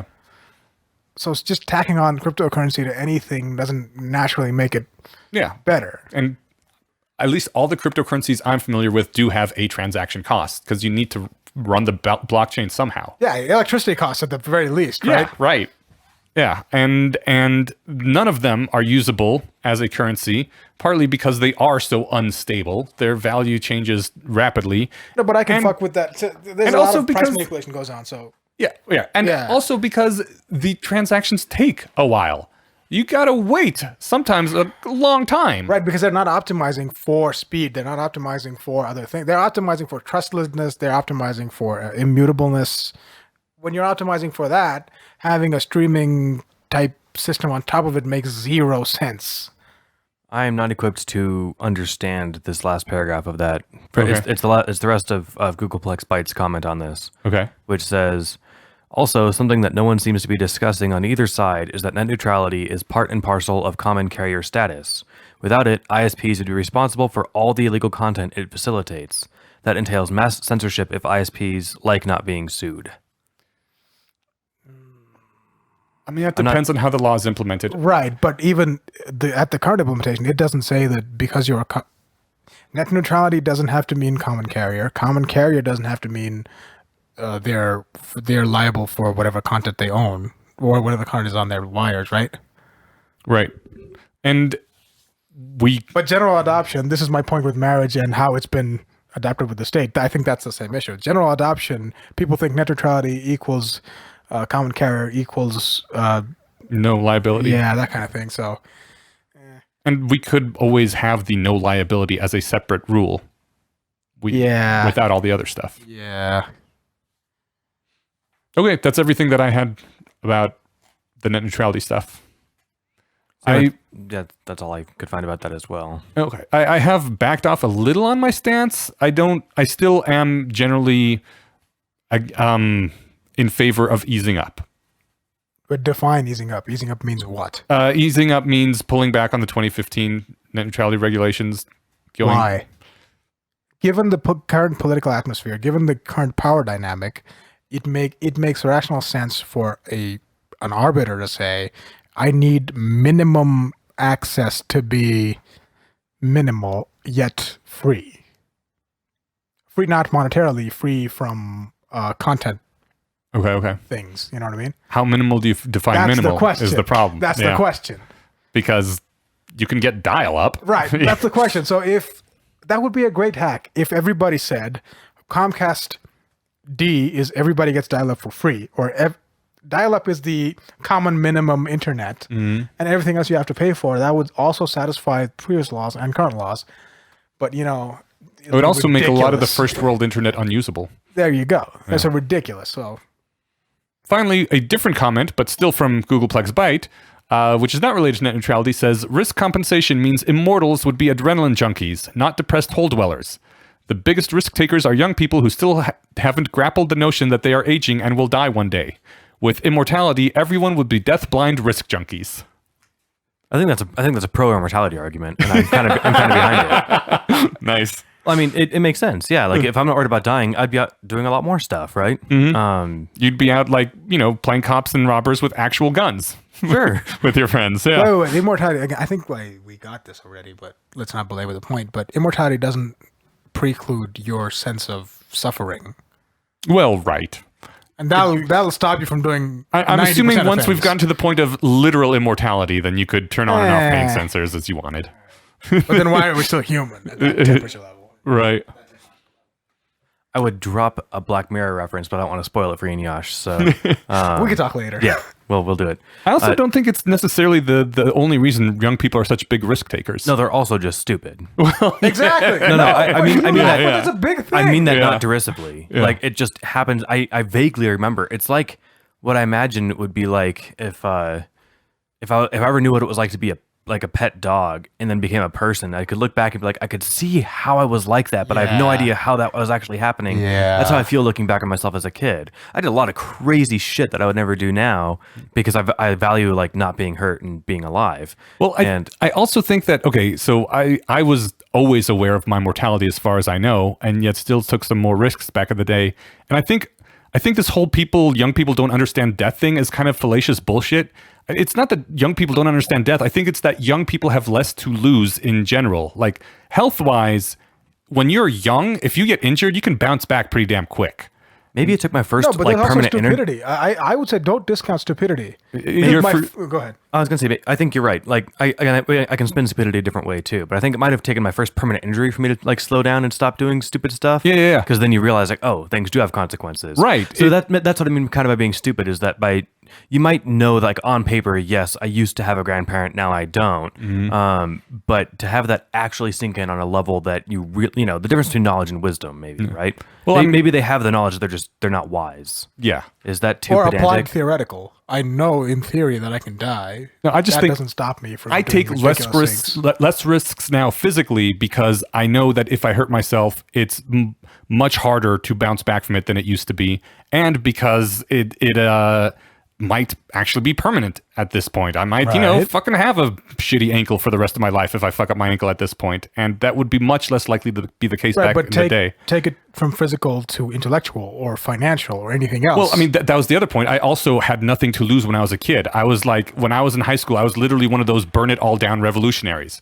I was like, I did want to see the world burn because it was so fucked, and I had nothing to lose, right? No. And Okay, nowadays, that's I'm like, everything. well, shit. I have a house and a car and some, savings, and I have a really good reason not to burn the whole thing down. Yeah. So, it's just, I think one of the problems is that young people got nothing to lose and everything to gain. So why not? Yeah. Whereas older, you have a lot of shit that you But don't if you want to didn't know lose. you had it, Have risk aversion. if you didn't know you had it, you had the shit, but you didn't know you had it, or didn't care that you have it. I mean, I would still take less physical risks because of my health, but I Right. wouldn't. But if you didn't care, you didn't care. I would take do more There risky you go. behavior. I think so. Yeah. That's the. So if you take 90%, it's the Arnold Schwarzenegger creatine bit, right? I don't know what the what. Oh, so somebody asked Arnold about did he take creatine or whatever, and he said, creatine is not anything. If you can lift 1,000 pounds without creatine, on creatine you can lift 1,020. Okay. So having more to lose is 1,000 pounds. Not reasoning yourself into knowing that you have or caring that you have is the next 20 pounds. Okay. Just a side comment. I love Arnold Schwarzenegger as a person. He seems to be super wholesome and awesome. Yeah. Big fan. Yeah. 7-time Mr. Olympia, man. Damn. I don't know. He also just like randomly shows up on Reddit threads. And He does? I didn't know that. Oh yeah. Like especially on bodybuilding websites, which I don't see, but I see on Best of once in a while. I'm clearly not a bodybuilder. Man, you're looking ripped. But there was one that was like, it was on some, I don't know, what was something from your childhood or whatever. And someone talked about like how they were abused at home and they had saw like the movie Matilda and it kind of reminded them of that. And they were talking to somebody on a ski lift. Like they were just like, they finally broke down to a stranger.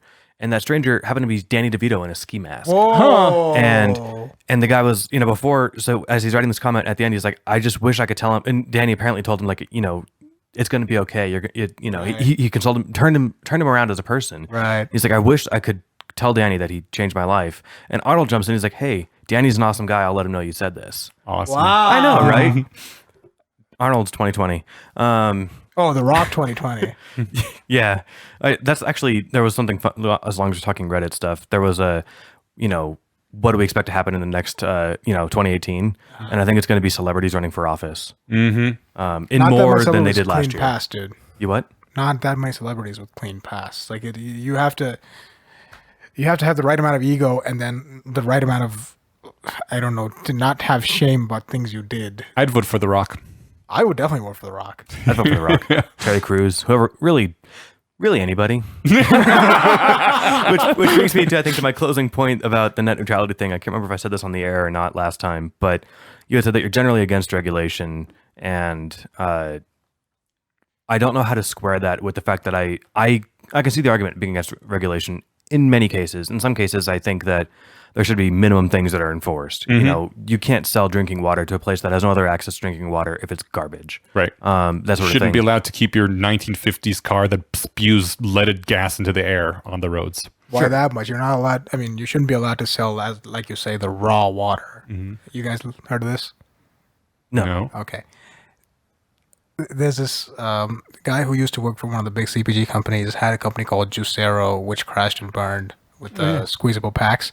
His next venture is raw water filled with microbes and organic shit. And Awesome. people are people are getting sick. Yeah. And he's selling for $50 a bottle. Jesus. I mean, I think about this every time I hear a story like this, that if I was an asshole, that would like put life on easy mode. Yeah. If you had no moral compunctions about hurting people, you could get by so easily. Because it's like, oh no, company went bankrupt, whatever, on to the next fuck you adventure, right? So I think the point where we disagree with you is that setting that minimum is a political thing, and people justify that minimum to be way over what it should be, which works out to the smaller guy's advantage. But when you're big, you can figure out a hack. Sure. So And obviously the minimum for the small person isn't going to be enough for the Yeah, for company, the big guy, or, yeah, the, exactly. whatever enterprise level. But yes, well, so I can see the argument against regulation. I'm also not. I also have you have a strong distrust of regulation, And I think we both have a strong distrust of anything the current administration wants right now, right? Mm-hmm. So I don't know how to square those two things. I mean, regulation is incentive regulation. alignment. You want different things than whoever you disagree with. Regulation is a function of the government. So the more you distrust government, the less regulation you would want anyway, right? But what am I going to trust the government now to take away the right regulations? But why is that okay with the previous regulation? They just reinstated regulations on certain drugs again. Jeff Sessions being like, let's go after marijuana didn't do again. It yet. Right. But yeah, it's like he's talking about it, but didn't do it yet. So I meant it somewhat more as a tongue-in-cheek thing that like why would you trust the government to deregulate at this point? Well, no, why would you trust the government to do anything in your interests right now? Oh, well, yeah. I think getting rid of regulation. You're right, because they would get rid of the regulations that are keeping their friends from being even richer. Yeah. Right?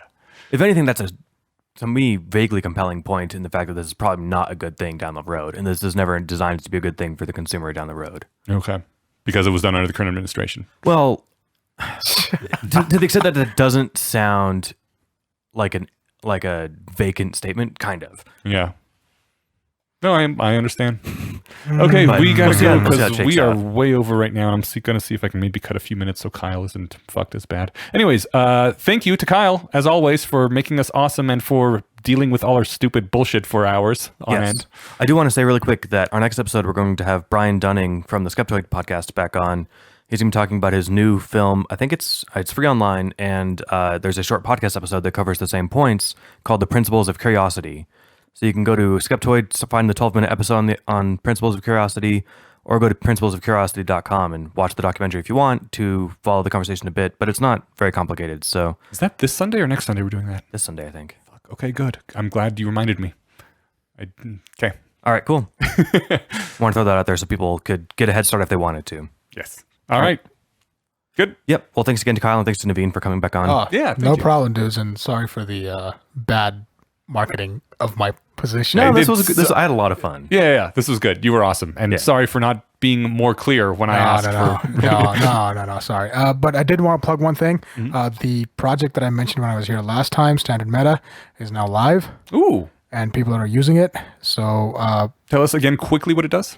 It's a self-regulation framework for crypto projects. So again, going back to our hatred of the government creating regulations, it's a self-regulation. It's a bottom-up approach to what the SEC would do, but it's a bottom-up approach to it. Awesome. And so where can people find that? Standardmeta.com, or go to the GitHub repo at github.com/standardmeta. Excellent. And we'll have a link as well. Awesome. Okay. Thanks. Bye.